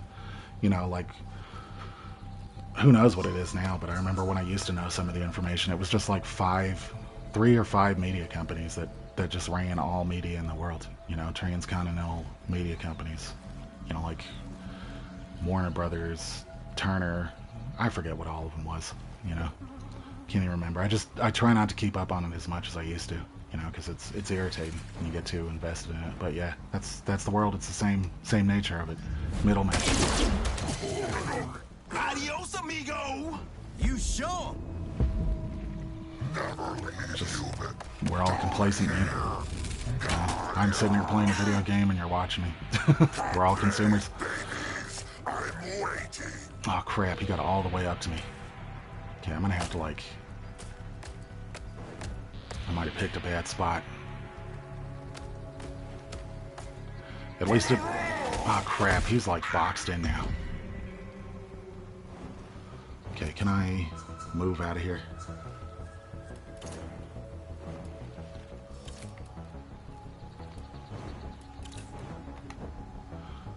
let's get him out of here.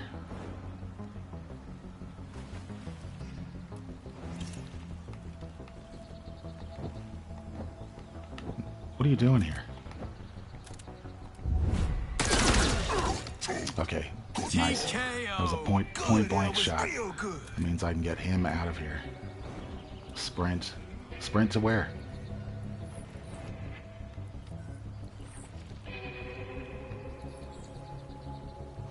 Here we go.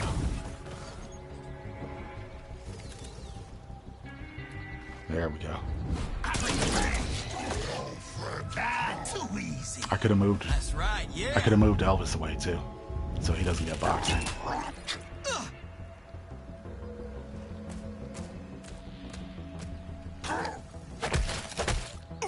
And again. Okay. No, I'm gonna move him away this time. So I'm gonna move him like down here, still in range.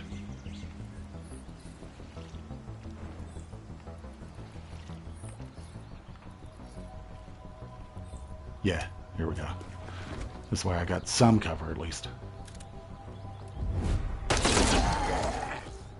And that's that. Well, if I knew that was gonna happen, I could have done Overwatch. I feel like I'm in a good spot here, but I might move out. This might make them start scattering a bit, start getting like confused about where they're going. Oh, nice! I can get a shot here. Perfect. I wasn't able to get a shot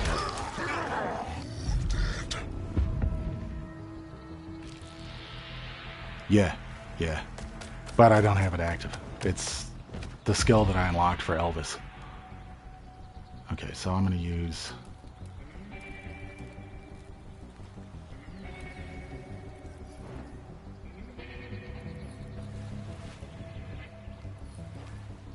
I'm starting to get kind of boxed in here, all the way to the side of the map, but it doesn't matter. I think the battle's almost over. They wouldn't give me like some multi-stage battle yet. Let's check on the old man. Oh, that was it. Nice. Yeah, that's exactly what it does. Overwatch, like say I can't move anywhere advantageous, you know, with Elvis here. Like maybe I'm right here and it's like I can't get close enough to the enemy to really do anything. And I don't want to reload, I don't want to move. I'll just use Overwatch and that'll keep a lookout as an enemy crosses over into my pathway, you know. Yeah, you already know it. Otherwise you wouldn't have asked. But I'm just explaining it in case anybody's watching or watches it later and wants to know. Oh, it is. Oh, they have that in D&D? Nice. I only know it from... Oh, let me go grab that. Did I miss a pickup?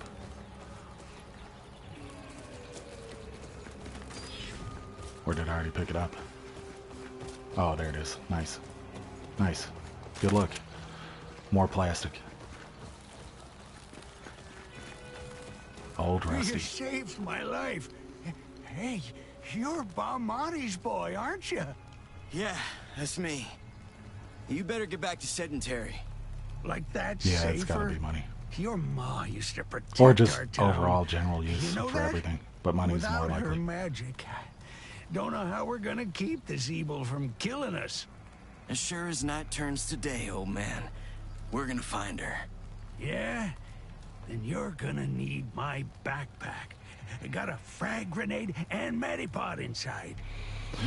Guess you're saving our lives. Everything we got here is pretty much science fiction, but you know, like culturally, these people would see things as magic. Tech too complex for humans, exactly. You know, or anybody making their homemade recipe, they think that was magic.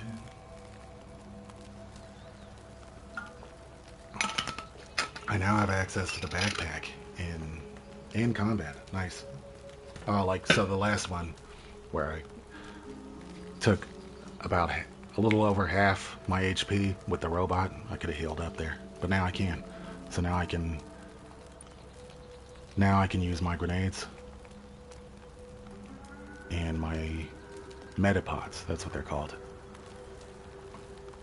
Yeah, it really does, man. I was talking about that a while back. I was playing a friend of mine's game on Dreams, and I hardly ever stream Dreams nowadays, but I wanted to go play his game, and it was called Moon Lizards, Automatons, and Humanoids, oh my. And it wasn't really, like, getting into all that, like, sci-fi intellectualism stuff, But, the idea of automatons came up, and it was just thinking about, like, 17th and 18th century automatons, these, like, brass machinery that could, like, operate and perform tasks using, like, watch type mechanisms. And they just look like robots and move like robots, to a degree. And it's just mind-blowing, absolutely mind-blowing, like mind-blowing feats of engineering that I don't think any human being still, steampunk robots basically, that any human being alive today would have like the will to learn the art form of doing it, the engineering behind it, because it's just not something people do anymore. There may be some family still passes it down and somebody still practices it as a craft, to like repair Big Ben or make some really expensive watches that still operate mechanically, It's just cool stuff, And you're right, everything goes on long enough, lost art forms, lost technology becomes like magic and mystifying arts to people, to where we can barely comprehend how it was done anymore or how it could be done again. Even CRT TVs are like that, man. Like, they're starting to get like that. The manufacturing capacity to make CRT TVs doesn't exist anymore. And then every now and then you see, like, John Linneman at Digital Foundry, like, show off his HD 1600p resolution Sony FW900 CRT monitor from, like, 2004, maybe 2007. It was probably like 2004, and it was like one of the last CRT monitors made. And it's like over HD specification. And, he talks about the motion, the response time, like everything that makes CRT cool, And they're like thousands and thousands of dollars to even, if you can even find one on eBay, I don't have one, And then let alone getting it shipped somewhere without getting destroyed because they're so huge, But the industrial manufacturing capacity to make CRT TVs doesn't exist anymore, Making steam-based robot. I mean, fictionally, yeah. Mechanical clockworkers are going to become a lot skill-based, yeah. But with makers these days, they just learn old skills. That's true. People do it for a hobby, People are like, I'm going to do this as a discipline. Having all the laser being shot at you all the time. Yeah, that's the downside to it, is like the slight constant radiation of it, But it does sound cool, And I'm playing on an OLED now, and it looks and moves fantastic for my money, I'm really happy with it, So it's not like I need to hunt down a CRT TV just to have, like, just for the motion and all that. The motion would be nice, but it is what it is. Don't you worry about me. Just getting my breath back. See, this game's cool. Like, walking around in this, like, sci-fi environment, it gets us talking about, like, interesting shit, LED version of how CRT works. Yeah, all the technology's improved. It was really just in, like, the first 10 years of, like, LCD technology that it was, like, so... Didn't even realize, like, when it came out, like, using HD TVs, that it was, like, such a downgrade in many aspects. But nowadays, it's, like, so good, it's like, who even cares, It's more like a novelty to look back at a CRT and go, oh man, CRT. But if you got it like that, and you could get one, why not? Why can't I get in here? Why can't I just hop over? Can you? Can you bust this down? Oh, I can. Yeah, nice. Interlacing. You mean like 1080i interlaced mode or 480i? I don't know exactly what it is, but I know it from, like, TV terms. I just know it's like, I guess it's like almost like dynamic checkerboard resolution is now. It's just like more resolution in one plane and then lower resolution in the parallel plane, you know, the opposing plane. I don't know, something like that. Almost like scanline, interlaced, you know, interlaced resolution. Dear Diary, 7 years ago, me and Goth Boy had our first date at Gator Zone. Weird place for a date, I know, but perfect for a pair of freaks like us. We come back every year, on the anniversary of the first date. This is our happy place, but it feels like this time might be our last time. With Ma gone, our friends gone, the storm's spreading, the park's empty. It's just us now, and the only place we have left. Now Goth Boy's coughing ends. Damn. Mama. Maybe they're talking about Mama from Judge Dredd. Or Dredd 2012. I fucking love that movie, man. That movie is fantastic. Mike and Sandy Graham proudly stand in the mouth of their family business, Gator Zone. They took the once floundering local attention and turned it into a booming business. The Grahams believe their good fortune is a direct result of the great stability that gives people more time to spend on the things they love. Local wildlife has also returned to the area. Look at those pelicans fly. We hope you make a return visit to this family favorite, Gator Zone. Mark and Sandy Nope. Everything's got voice acting, but I feel like reading it, man. I just feel like reading it myself.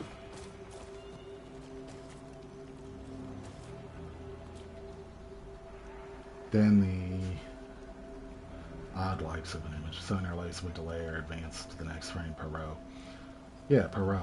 I was just having trouble articulating it, like horizontal or vertical, because I couldn't remember if it was done horizontally or vertically, you know, and it would smooth out the image with the mechanical aspect of the CRT.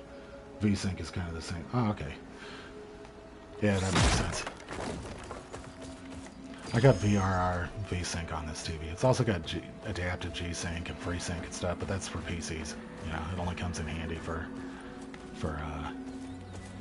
the VSync aspect, VRR and VSync. Ooh, frag grenade. Yeah, I got a few of these. I got 3 frag grenades. So I got something to use. Check it out. Holographic robots. I wonder if these things are interlaced. Dinosaurs. Within cells interlinked. With their blood.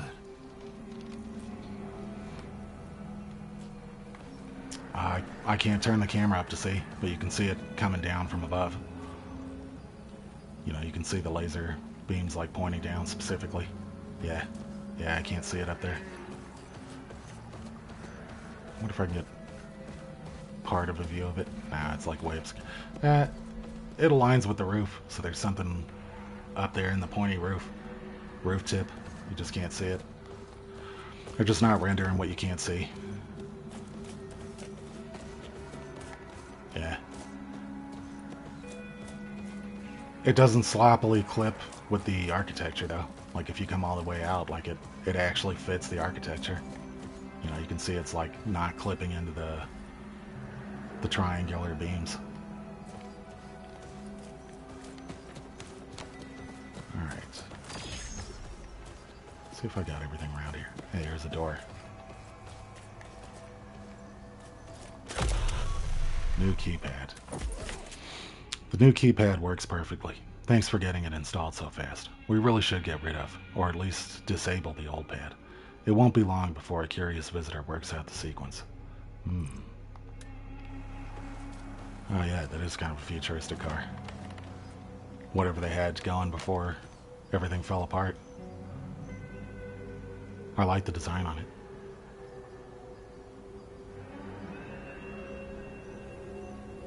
Off-road, but compact and sleek.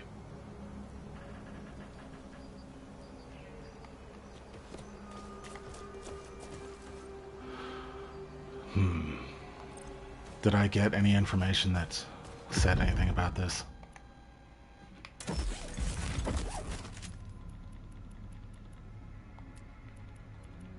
Archive metadata. Nope. They said guess the sequence, but like, that's a lot of combinations. I mean, I could just try and press it, see what happens. I'll just do 5, 9, 1. Nope. 3 digits.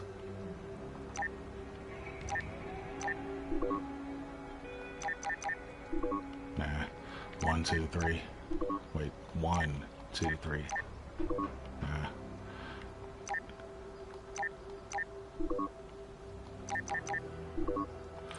I don't think I'm supposed to guess it. I'm supposed to retrieve the information from somewhere. Let's check my codex one more time. Make sure I didn't overlook something. Okay, our happy place. No. No numbers in here. These are all from older places. Okay, let's have a look. See what you're talking about. The thing next to it.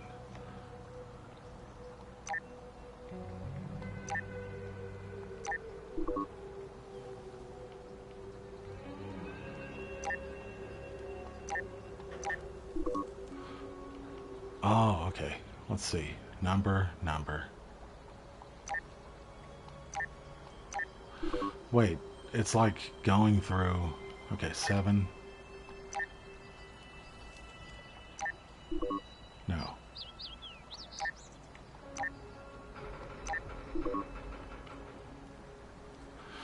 Hmm. 7, 4, 9? Nope. Yeah, I'm not sure what it's trying to indicate to me over there. Because it's like it's just going through its sequence. Let's just see what it does. It looks like it's just going through that sequence anyway, no matter what I do. Yeah. Yeah, it's just whatever the pound sign number thing over there is doing. It's just doing it anyway. There's probably something around here. Just gotta explore. Or maybe in the next environment. Yeah. Yeah, no worries, man. You don't have to know. I don't have to know. Thought we were onto something, but they've got other designs for us. Okay, I could head out that way, but I want to have a little bit of a look-see. I think this is a whole way out here, though, so I don't think I'm going to go this way yet. Or is that the way I came in? Reptile World?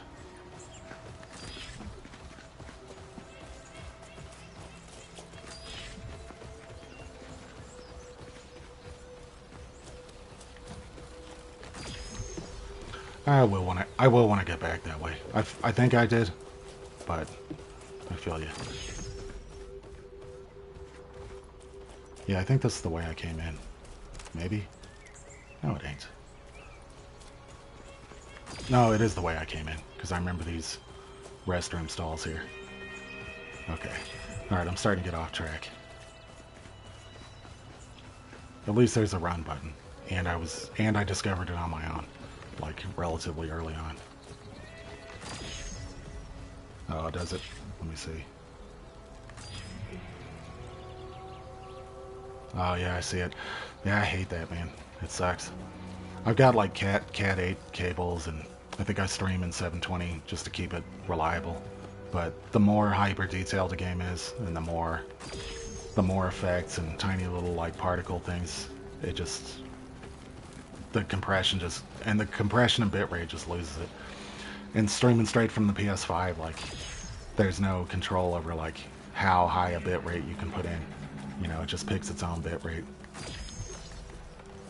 And my internet speed is really pretty good. My upload speed as well. I think it's, like, close to 100 megabytes per second sometimes. But it's not stable. It's always, like, up and down and up and down and up and down. And apartment buildings, like, Comcast, you can... I think when I first moved here, or no, it was around some time where I was having some problem watching some show on Apple TV, whatever that M. Night Shyamalan produced series was, with the housekeeper, the servant, that's what it was called. And they kept trying to, like, back up and, like, shift down into, like, super low res while I was trying to watch it in, like, full 4K, and I was like, nah, I'm not having this. And I was watching it wired. There was no reason for it. Okay, I'm gonna look one more time before I start rumbling off. And then I finally got them to send a tech out without charging me for it. And I was like, no, you guys messed something up recently. You know, it's, like, not playing in 4K the way it should be, you know, with a wired connection. It should be fine. And he went and found something out there, bumped me up some chain, and finally, for the first time ever in my life, I had like full internet speed that I was paying for. Nope, that's not it.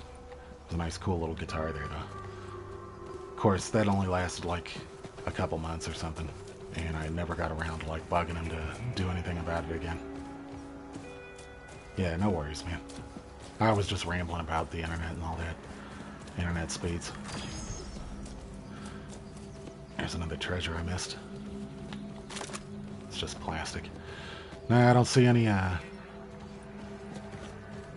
Let's try one other thing real quick. See if I can bust through here. No, can't bust through there. Alright, I'm just gonna move on to the next location. There might be something really cool in there that I'm gonna wish I had. But I might be able to just access it later. And that might be the thing. Let's get up here one more time.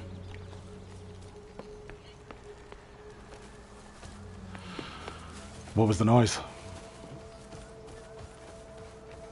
Oh, there was barrels up here. I could have maybe like moved all the way to the back and then shot this barrel up here. Yeah. I'm sure it's like pretty crappy everywhere unless you're like straight in Japan or like dead center in in the middle of Silicon Valley, you know. God damn. Oh yeah. There's no end to I got a these neighbor that bastards. does that too. We gotta Whenever he take gets him home, down. drops his bag. Hold on now. I see a torque jam. You can't just set it We down. can't fix You your gotta like blow drop the without hell it. out of it. Ah, time to shine, little brother. Time to shine.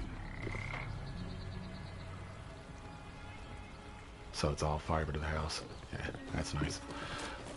The speed is good. Like, the speed is supposed to be like 1,000, 1,200, but it's just not stable. It's just not stable because it's like old wiring and then wiring connected to other wiring and other units, and they just don't care. It's just all jerry-rigged old crap, like the whole state, the whole country. just is what it is. Alright, I gotta find a good spot here. Oop, nope.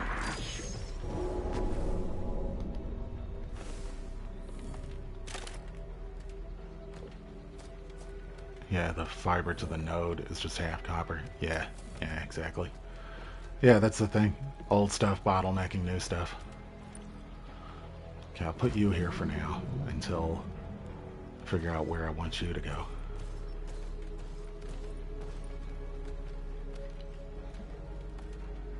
I don't want them to rush up on me like they did last time.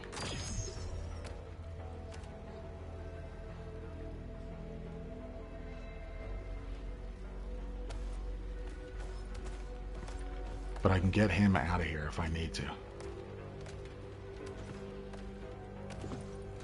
He's got to be closer. I don't want him in a corner. Nope. He can be further away. I'm going to get him like out on the outside wall. And then he can shoot mad far. And he can shoot close. But I've got to get over there. Yeah, I see him. I could probably get on the roof, but I don't see any threats that way. Let's see.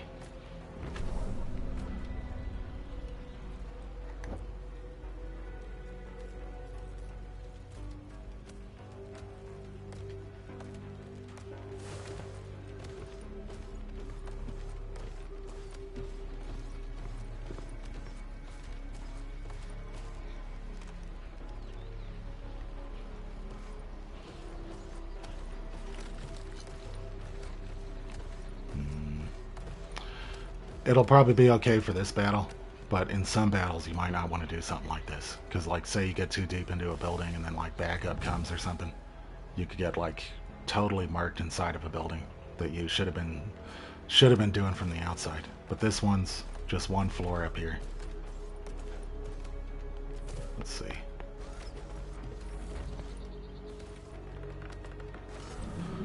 I just slightly remember stuff like that from the first one.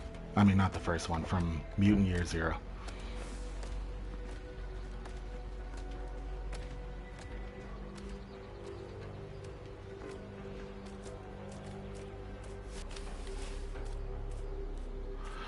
Yeah, he's not getting a good read on me here. Yeah. Yeah, I've always wanted to play those. I just never have. There's Phoenix Point too. I think a lot of people like hate that game for whatever reason. Oh, there's a barrel thing right here. Come on. Okay. He's by the barrel there. Ambush.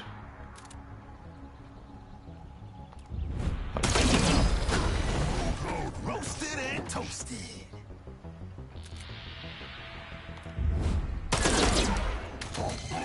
Deader than dead. Ah, he is calling for backup. But luckily they're not right inside the building. This is a good spot for fighting though.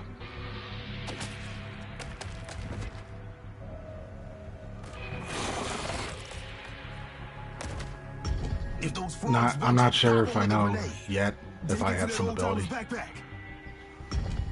Oh, okay. Let's use a grenade.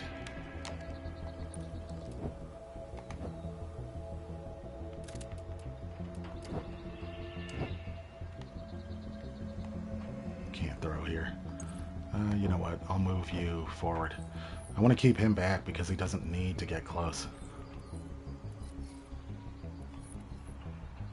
This cover is like real weak. It's just wood. But I can get a lot of damage here. Hopefully this doesn't self-inflict damage.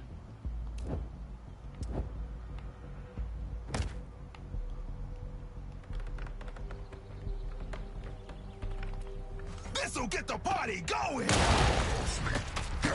Oh! Pop, pop, pop! Body's gonna drop! Diggs is enraged. Tough, brother!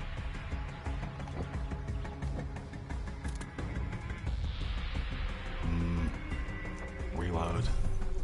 Overwatch. I'll just take a shot. Yeah, I didn't realize he was up there until I was trying to do the zone for the grenade, and then I realized he was up on the second floor too. And the blast was circular, or spherical, so it was able to hit him as well. It's pretty nice.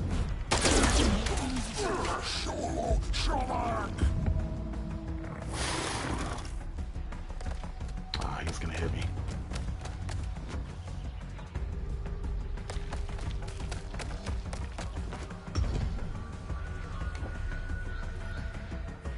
I can hit him.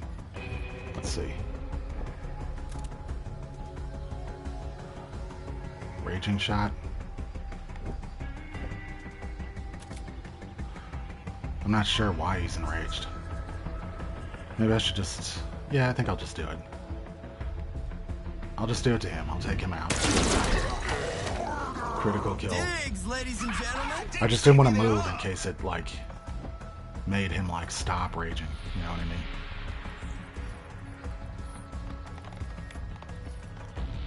Dash uses 2 AP. That's too much.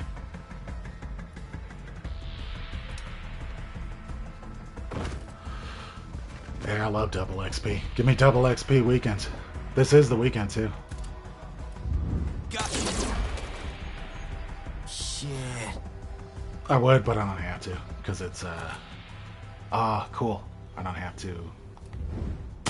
He's strong. I missed. Miss! Now it looks like he healed up. They got Damn, me. that was relatively big damage. Wait, back. When your heroes kill enemies in combat, they generate rage. Okay, I love rage. When the rage bar is full, the hero's next shot will get a 100% bonus to its critical chance. Any value above 100% critical hit gets converted to extra bonus damage. Yeah, so now I know what the rage is. Okay, when the rage bar is full. So it has to be kills. The hero's next shot will get a 100% bonus to its critical chance. Nice. Nice. So that means you could... I'm sure there's things you can get along the way that are like increased critical damage. And then you can really exploit this rage thing to do like big damage to like heavy targets. And like sweep through the map, you know? Any value above 100% critical hit gets converted to extra bonus damage. Yeah. Yeah, so like I'm sure there's gonna be like some legendary weapons or mods I can attach or things that like, and some skills that like really can like synergize with this rage stuff, you know, in certain ways for maybe not all the characters. I don't know how many characters I'm gonna get, maybe like 3 or 4. There wasn't that many in your party in Mutant Year Zero, and you didn't need it. You know, it felt like a tight-knit crew. Okay. Let's use that dash thing. Sprint and shoot.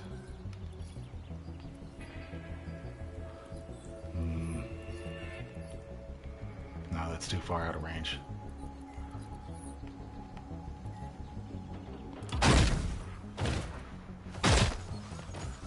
In Borderlands 2, that converts the bonus damage into how many the grenade splits into. So it multiplies the grenade damage. Yeah, this guy's still alive. He's just tanky, takes a lot of damage. He should be dead on this round, though. On this turn. Why am I missing so much, man?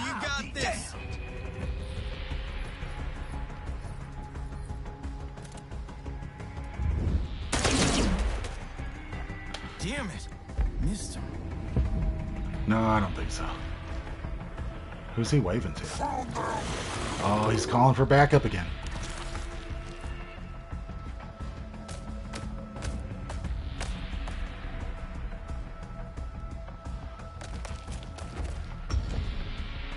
Okay. Let's see. See if I can get them with the grenade again. Oh, here you go. Goddamn, I'm good. Rock and roll.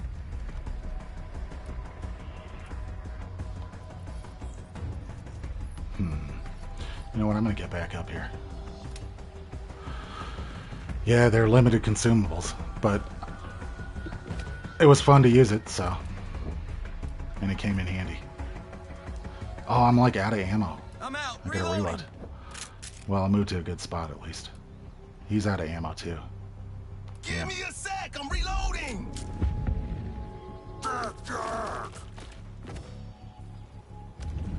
And he's back in that spot again. Shit. Ooh.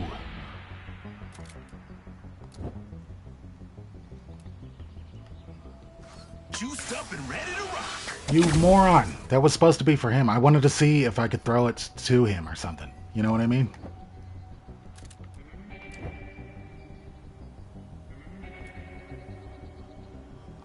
You know what? I'm gonna move and make him move somewhere.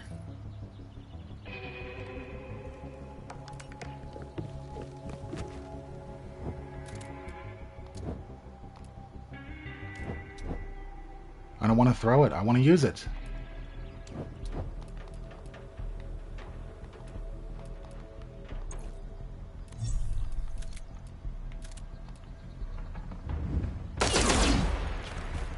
Missing again. What? I had that.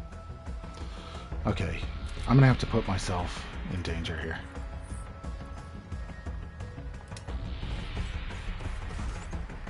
Yeah, I probably will. You're right.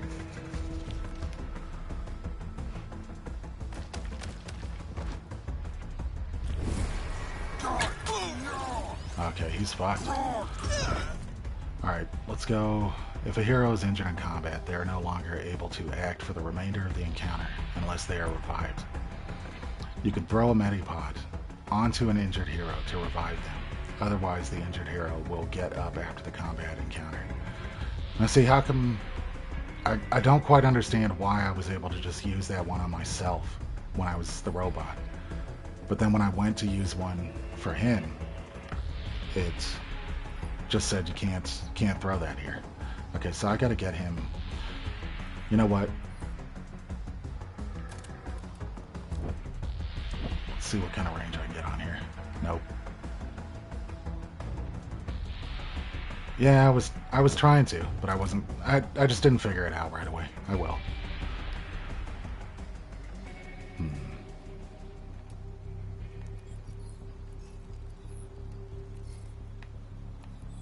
I don't want to.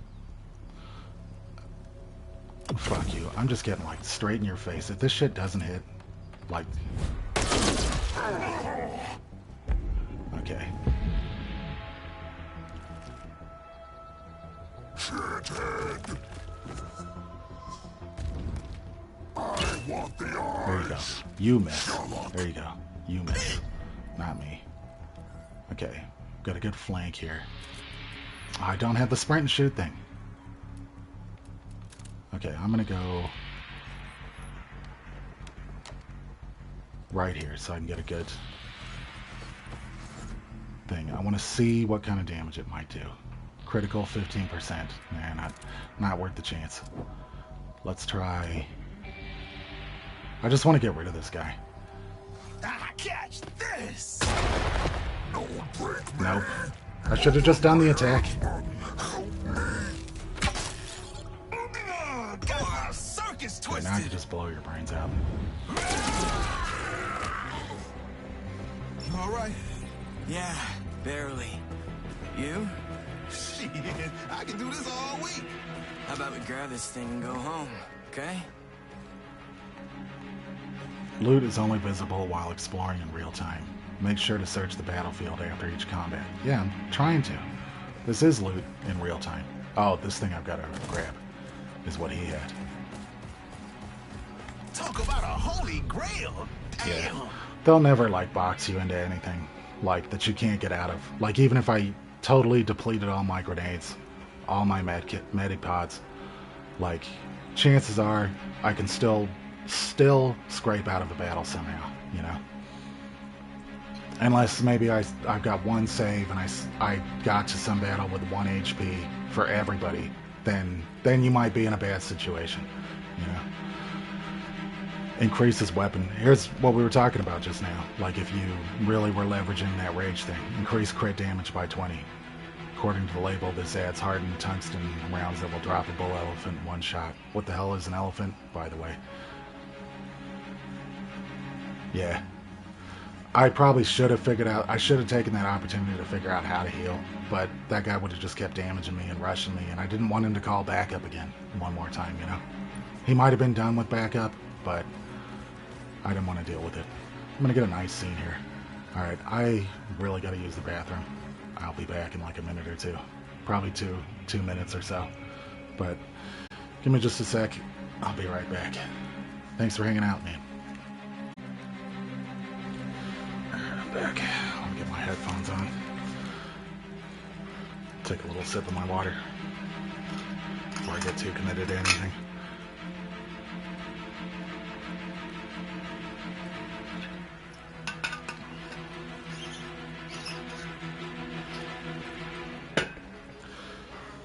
That's better. Alright. That's why I had to use the grenade. I was feeling under pressure. Oh, circle to stop stealthing. Diggs, you were right. Torque jammer. Torque jammer. Rusty, but it'll do. Let's get back to Bertha. So that's what she was looking for. I couldn't even remember what she wanted. What she sent us out here for. You can fast travel at any time to any unlocked locations from the map screen. Okay.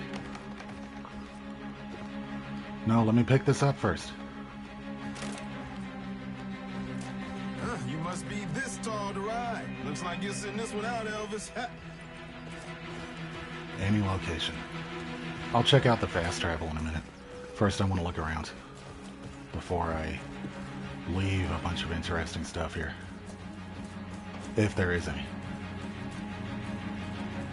And I want to check out that mod thing I got. I better save. Hey, today's 420. Forgot. I still haven't found anything that, like, told me, like, how to do anything in it. So, probably not yet. Wait. Okay, go into this. Modify. What was the button to modify again? Modify. Okay. Weapon mod, empty slot. Increases weapon crit damage by 20. Now who's more likely to get... He's got the good scope. And this. And I can always unequip these. But he got rage first. Is he doing more damage? Let's see. Rage 30.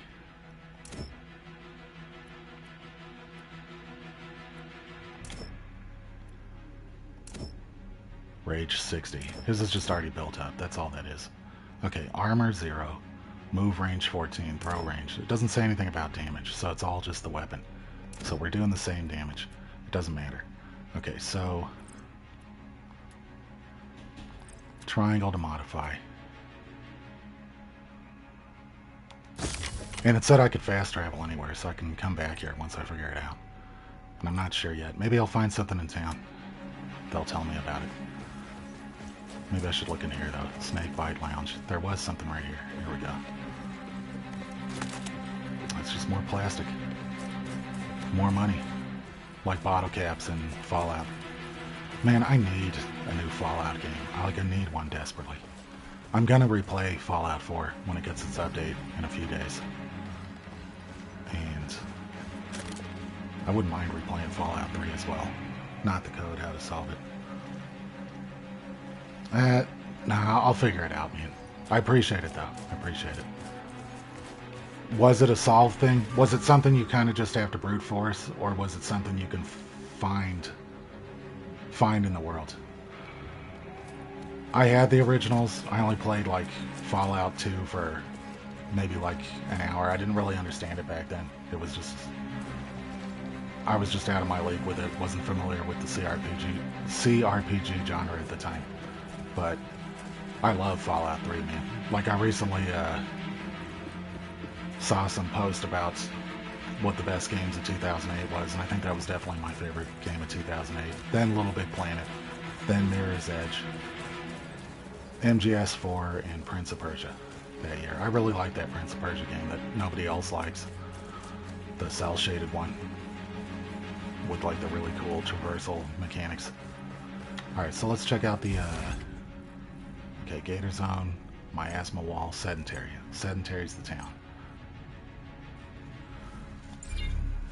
I've always really liked platformers, but yeah, that game really ratcheted up my love for platformers in general, and that's how I got started with, like, you know, amateur, like, make your own game, user generated content kind of stuff. Obviously, it wasn't the first game I made anything in. There was Tony Hawk's Underground had a really cool make your own skate park on the Xbox version, you know, where they had a hard drive where you could save your own creations. I didn't have an Xbox, but I was over at my cousin's when I had like a I snapped my collarbone into a few pieces, and I was on his couch for like a month or so trying to recuperate from the surgery, and I spent some time like making some parks in that. It was pretty fun. And then Excitebike on NES. There was also the original release of Alien Hominid on PS2. That had a little like make your own level thing in it too. Very simple, you know. And it was actually like its own little mini game. It wasn't like make your own Alien Hominid level. It was just another game that came inside of it. You know, like a little PDA looking thing. Yeah, level creators. That's why I was excited for LBP, because I was like, make your own. Oh, you can make your own levels? Okay, I'll do that. And then I ended up going way above and beyond in the community for years and really pushing it to its limits, trying to make it do things that it was never really meant to do. And MM like embraced that. By the time we got to LBP2, you know, they gave us the microchips and really like let people run wild, you know, and do more than just make levels. But I still liked making just levels too.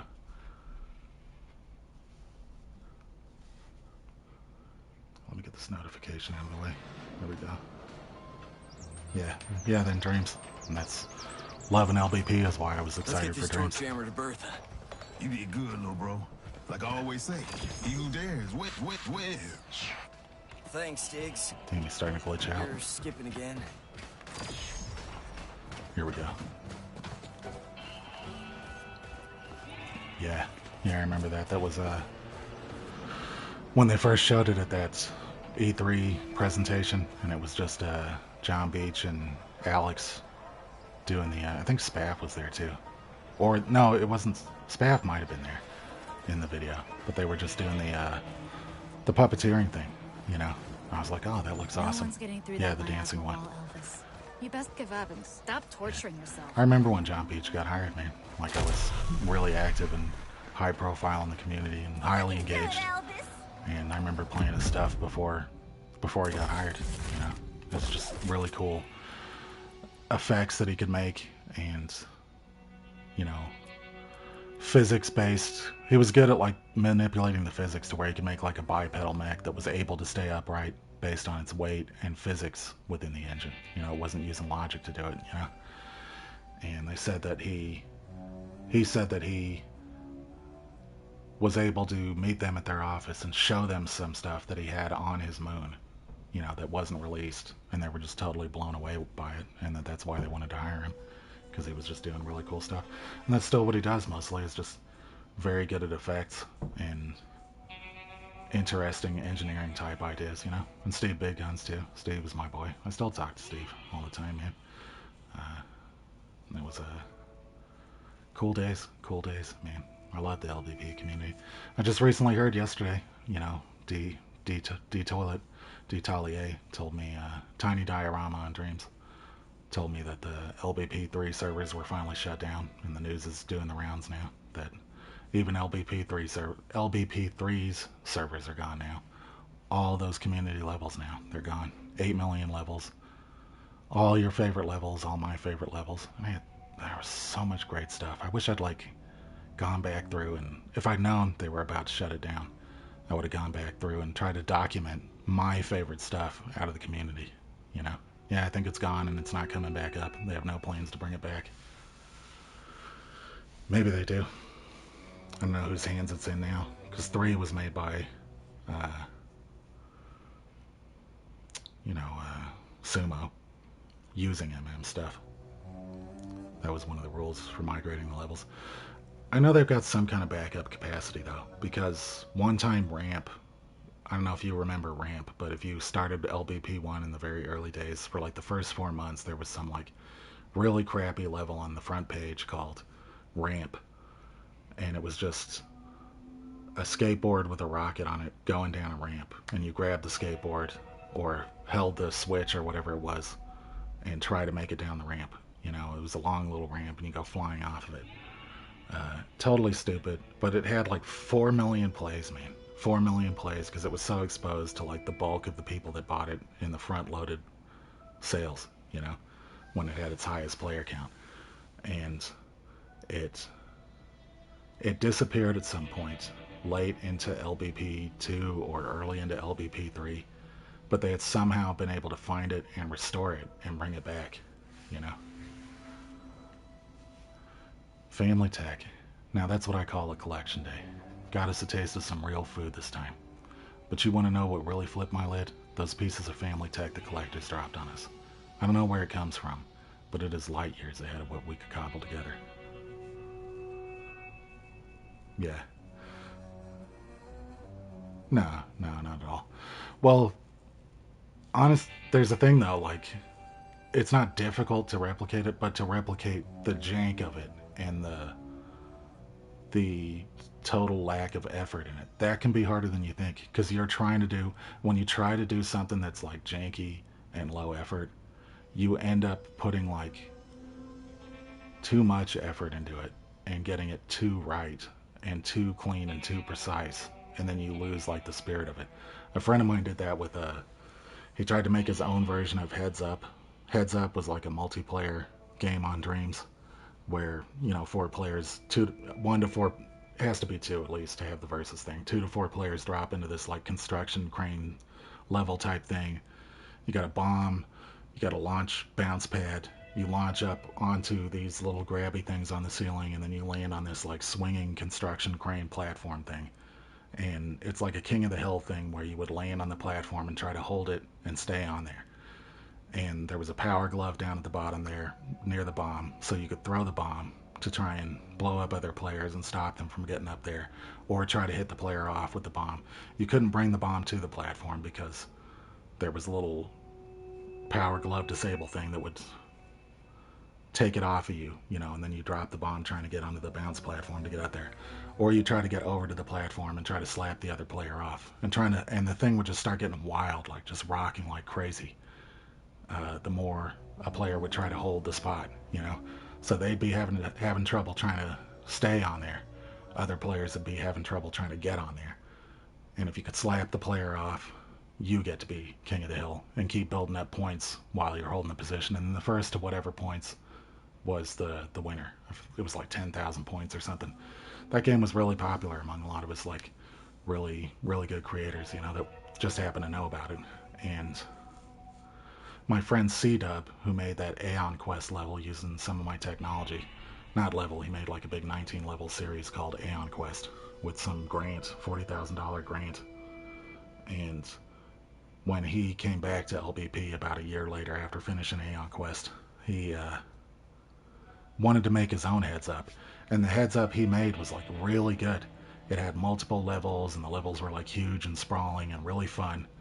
But it just didn't hit the same. It just didn't hit the same because it wasn't as stupid as jank. It wasn't as stupid and jank and simple. I don't know why. So it's funny how that works sometimes. But I guess the main thing was though that they somehow restored it. They were able to restore it. Get over here. Still using those toy rifles? You do know one end the bullets come out, right? Yeah, Pete, we do. Yeah, it doesn't he was just matter too when clean your and prey too is precise. bulletproof. Did it too good. Tougher prey demands a tougher brand of firepower. You boys need to upgrade. Maybe you can find some new guns out there. The Badlands always provide. Let's see, new guns. No, I want to hear about America. Ah, America. It's a special country. You and Diggs should get out there. We've been out there. But We're we in don't wanna America. die, so we came back here. Know what? I thought I was gonna be the first McCaffrey to get out of this town. But nope. I'm gonna be buried in the backyard next Moving a to little bit out of 6 sync with his hat. generations of McCaffreys who never got out. Never changed their Oh, yeah. stars. Yeah. Don't be I haven't mean. watched too much of it, really. See America. Like, I've seen enough of it to obviously know what kind of game it is, obviously. But I haven't, like, watched anyone play through it. But, yeah, I guess they have to allow it to be, like, a little jank in order to allow people to do what appeals to them in the most, which is, like, the massive amount of choice and do things any way you want to do it. If you can think of it, you can do it. And you kind of have to allow things to go wrong in order to do that. You broke the vampire. Yeah, see, I don't know what that vampire section. I don't know what that section is, but other people might. Gun Hell, upgrades. I rejiggered and hot-wired my rifle a dozen times over. Hot-wired his rifle. Guns need upgrades. Yeah, Not they disagreeing do. with you, but who's got the time? Come on, man. You're the rock and roll mechanic, right? This is up your alley. Yeah, Find it is. upgrades at Bertha's or in the American Badlands. Either way, you'll thank me. Yeah. Yeah, exactly, Jack. And if you embrace that and run with it, and you make that clear to the player, that like, okay, this is what you get out of it, but this is also what comes with it.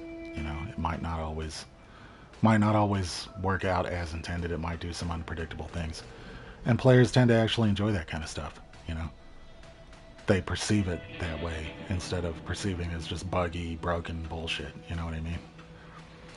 Hey, what up, Cisco? I embrace you too, man. I embrace you like my brother. You're like, I was gonna say you're like Fredo to me, but that's not right, because he killed Fredo at the end. You're just Cisco, my cousin. You're my cousin now. I don't know what Spider's doing, but you're my cousin. How you doing today, Cisco? Just playing this new tactical game.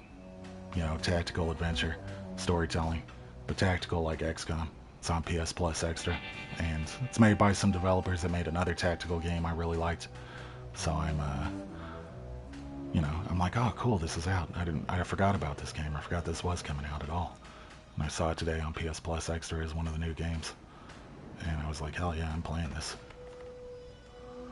Yeah, it's going all right, Cisco. Going good, man. I was just talking to Jack about Fallout a bit too. Me and Cisco love that Fallout show, man. You might not like it if you're like specifically a Fallout 1 and 2 fan, but me and Cisco are a little more lax, probably, I loved that show, man. I can't wait for season 2, and that's part of what's got me. I'm always hankering to replay Fallout anyway, and I really want to play Fallout 4 again when that update comes out. Maybe finally finish it this time. And don't think I didn't put mad hours into it. Like, man, I probably put like 150 hours into it and then just like stalled out a couple times, you know, like collectively 150 hours. You know, and I just get so into the side quests and doing things, and I'm like, all right, I've had my fill, I'm gonna go play something else now, and then forget to get back to it, you know. Fallout 3, one of my favorite games of all time. I've never seen the ending. I've never seen the ending. And I've replayed it for hundreds and hundreds of hours so many times. I have seen the ending of New Vegas. And that one isn't my favorite, and I don't like it as much as the internet does. But for some reason, that's the one I finished, and that's the one I saw the ending from. You know, one of the endings. You know, you can get tons of multiple... I mean, there are multiple endings, but it's more like it just tells you the outcome of your decisions, you know? Yeah. Yeah, one of these... I should replay Fallout 3, too. Load it up on my X. The Xbox version is really nice, the Series X version. It's technically the Xbox One X version. It's the original 360 version running on Xbox One X backwards compatibility, which gives it like super clean 4K 60. And when you play that on Series X, you get the same backwards compatibility with maybe a little bit more additional enhancement, but it's just totally the vanilla game. No mods, no nothing, you know.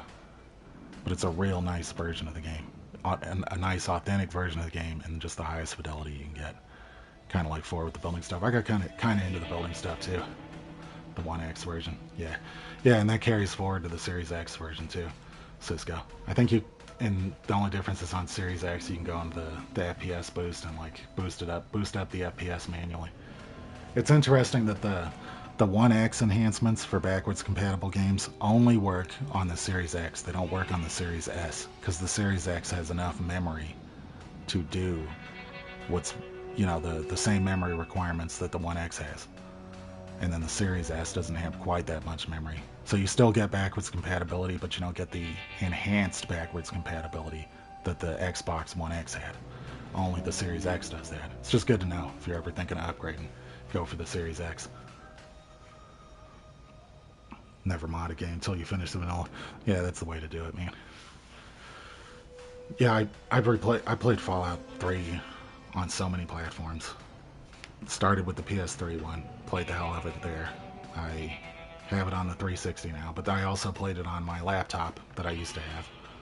And there I modded the hell out of it a lot.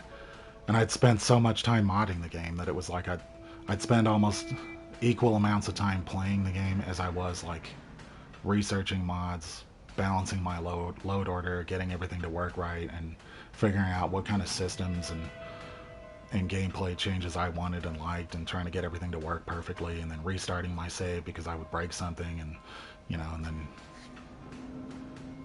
that was like a whole game unto itself, modding Bethesda games, you know. It's fun though. It's fun if you like tinkering, you know.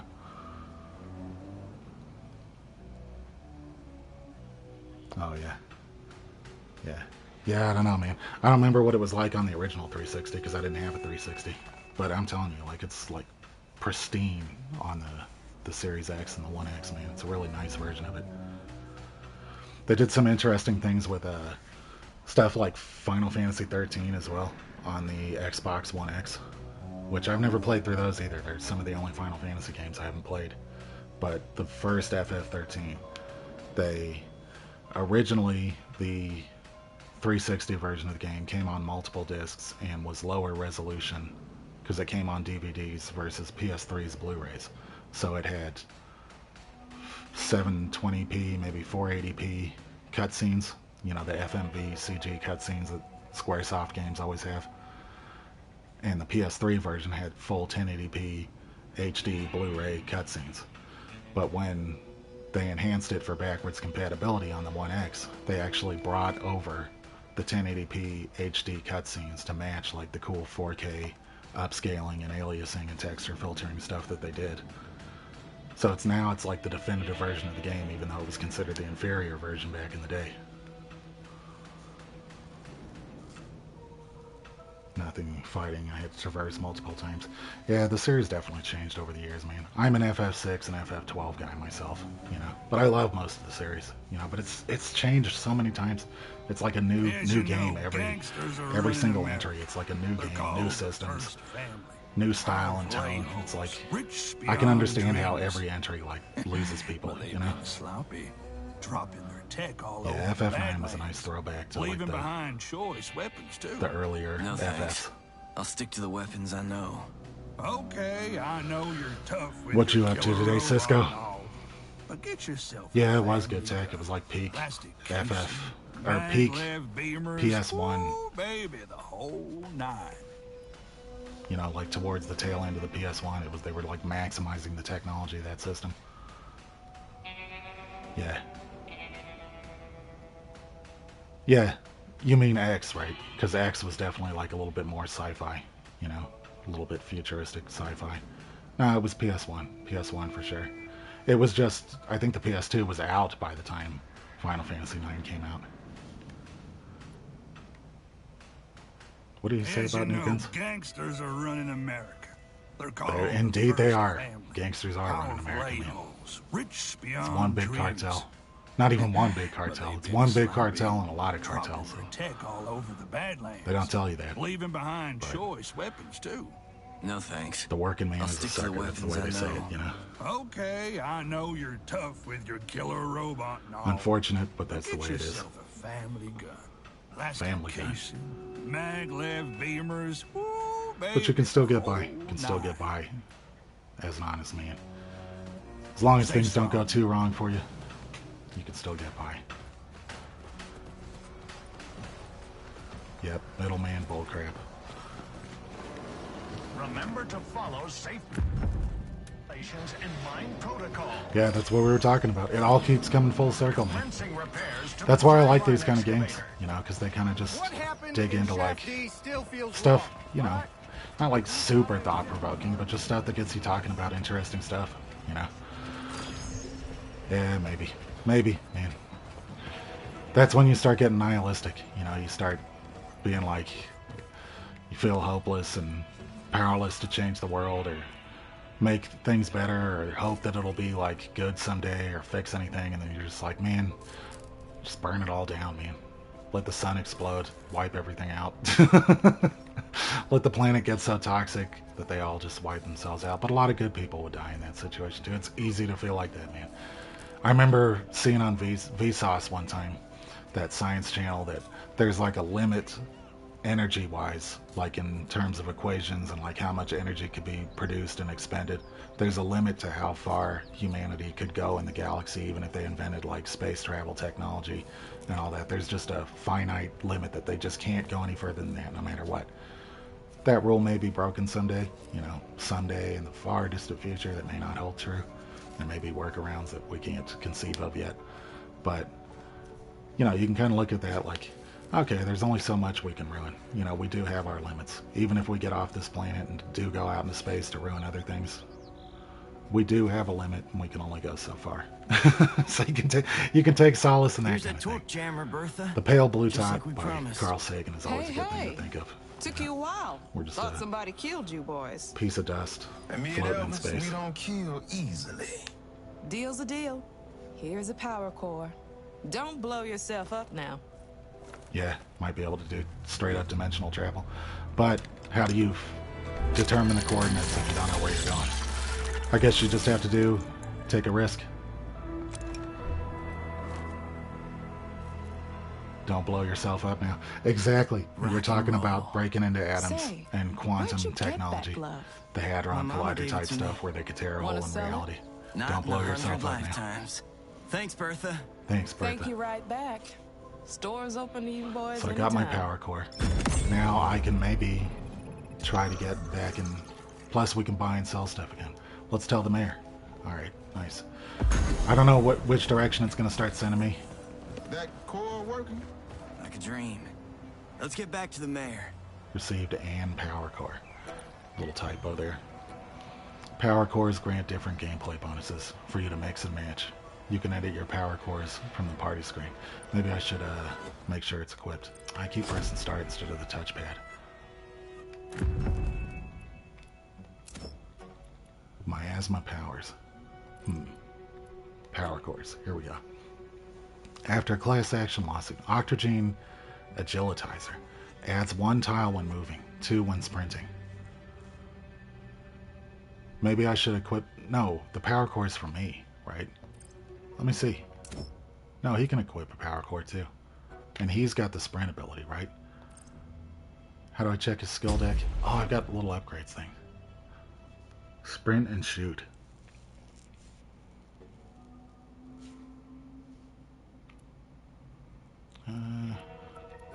What about here? Yeah. Yeah. That's how everything went wrong in the Doom series. By Doom 3, where they started trying to explain it. You know, it was like transporting and dematerializing and coming back as something else. And like opening up the pathway to other things. Event Horizon type stuff. You know, that movie Event Horizon. With Lawrence Fishburne and whatever that guy's name is, the dude that was the dude from Jurassic Park. Oh man, those are great. If you like FPSs, man, play Doom 2016 and Doom Eternal. Doom 2016 was already fucking awesome, and I know some people were like Doom Eternal went too far for them, like skill wise or lore wise or like conceptual wise or something, but Doom Eternal is absolutely incredible. Absolutely incredible. That was one of my favorite games that year that it released. Alright, welcome back, Cisco. Yeah, we were just babbling about Fallout and some other stuff and whatever the hell we've been talking about, me and Jack. A bunch of interesting things. How's your day been going, Cisco?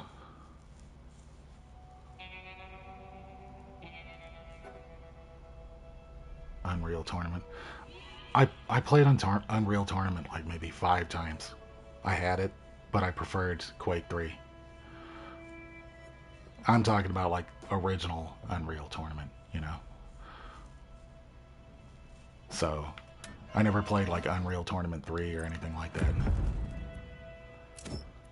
I never played Quake 1 or 2, but I recently played the the re-release versions from whatever that new company is that does all the really good remasters of FPS games. Yeah, Quake 3 is the one I always talk about, man. Quake 3.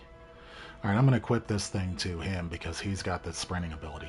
I don't know if this Elvis dude, you know, the other main character, I don't know if he has some kind of sprint ability that I can leverage with this, but I know I've already got a sprint ability for him. Okay, adds 1 tile when moving, 2 when sprinting. After a class action lawsuit regarding alleged exploding hearts, the Blue Cow Corporation jumped from energy drinks to military tech. What's the difference? This core injects blue octarine, octopus testosterone, directly into the user's bloodstream or lubrication flow, granting increased mobility on the battlefield. Yeah, I'll equip it to him for now. And you can unequip it. You're not locked into anything. Anyway, let's check out these skill decks. Yeah, I was mad good at Quake 3. Man, like I was way good at Quake 3. I was like, what was I? 17 or 18 or something maybe, tops. So I had like young man reflexes. And I always liked doing railgun only matches. And I was real good at leading the shots. And I just dominate the hell out of that shit. You know, there was a couple times where I was like the #1 player in the world using whatever old community source leaderboard things they had back then. Not for long, you know, but still getting to the top back then was hard. You know, it wasn't easy. And my best match, I always remember it. I was able to get 90 kills in 33, or I was able to get 33 kills in 90 seconds with the railgun match. You know, just the railgun. I beasted that shit like out of control. Maybe that's not that impressive. Maybe I'm wrong. Maybe there's like super pro players that still play like Quake Live. They're like, yeah, we can do that in our sleep. That ain't nothing. But to me, it was pretty impressive back then. And I still think it's pretty good. Because I remember, I can still see it in my head, like playing out that fast, you know? I was destroying him on that match, man. Should I get the big bro thing? Maybe I should save up here. Because I've already got 1 tree going. Or I can always unlock something for now and then refund it later when I want to. want 2 points.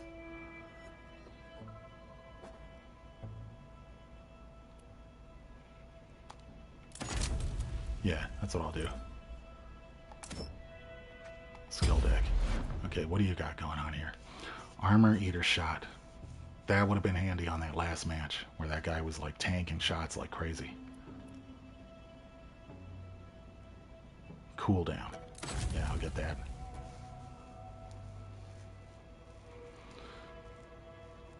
Yeah, it is a funny word to say, plural, Cisco. Octopi. Octopods. Octopussies. Used to mod and custom models and sound effects.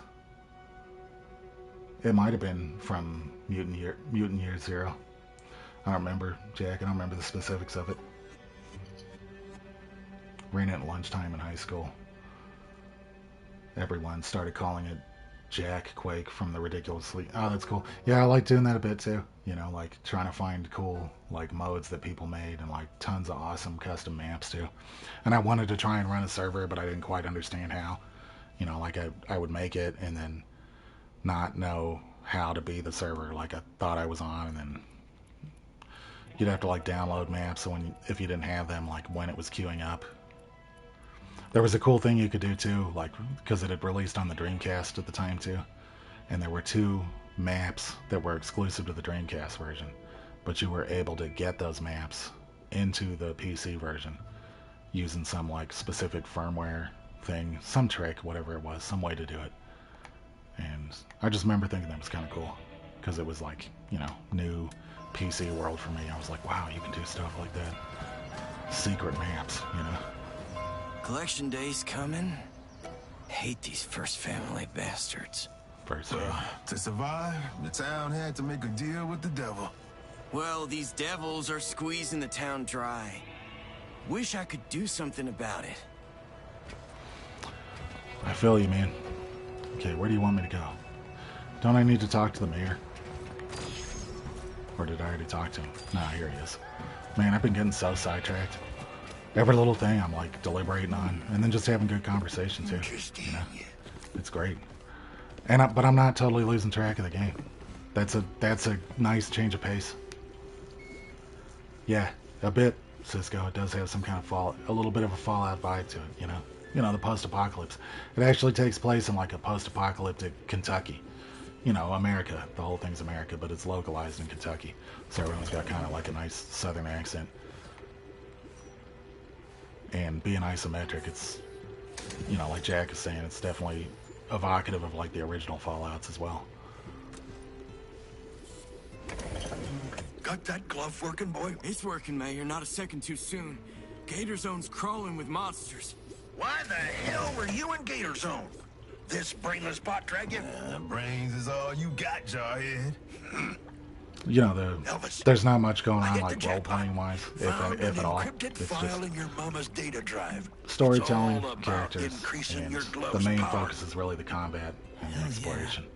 Mainly the combat, for sure. Well, that's the problem. 70%. I can't understand a goddamn lick of it. The tactical, grid-based stuff, which I like, so. And every game's got to do its own thing. Miasma and pay our debts. Absorb the anger of a wild vortex. Bars. In return, the Miasma gives an editor a reward.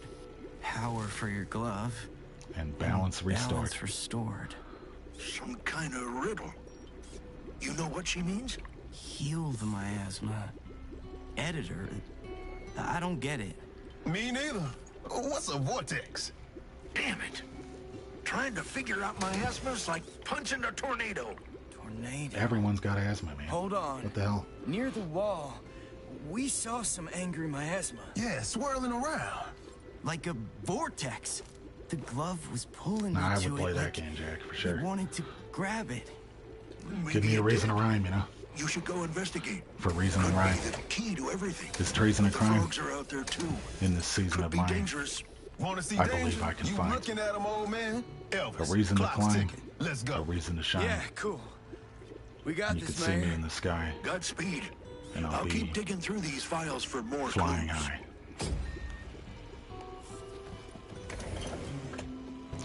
Mayor Mason. I don't know what he told me. poems for secret loot areas. Ghost of Tsushima, maybe, with the haikus.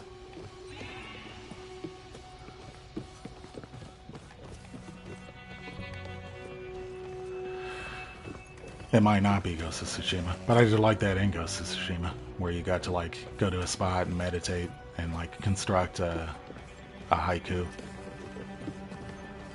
That was the first time I actually really enjoyed any haikus, because you could like put them together yourself, and the delivery was good from the character. Zero speaks in haiku. Yeah, I don't know, Jack. Doesn't sound familiar to me, so it's something you played that I haven't played probably. Zero from Borderlands 2. Oh yeah, yeah. Jack was talking about Borderlands a bit earlier too. He said maybe he hasn't finished those games, but he knows of them and has played them, you know? Like we knew enough to talk about them. Your house and he had looks some like cool shit. grenade that like Fight me. amplified Your house damage. too. Your house looks like shit. It's your house too. It's You pretty should funny. clean this yard up. Attract some customers. I know a good cleaning robot. She'll get us a discount. Keep talking to me about cleaning and I'll hang you up there. Yeah. So we got a duplicate. Backup body, maybe? More plastic. To Elvis. Let's read this. To Elvis. Tonight is the night, Elvis. I must go. I must leave sedentary. Diggs will take care of you until you're able to take care of yourself. With his help and years of hard work, you will learn to harness the glove's power. And when you do, come find me beyond the miasma wall. There, I will tell you who you really are, who you must become. Promise me, as I have promised you. Your mother, Bahamadi. Tonight is the night, Elvis. I must go. I must leave sedentary. Diggs will take care. I just wanted to hear what she sounded like. Get a picture in my mind, you know? Picture. What do you remember about her? Not a lot. Didn't get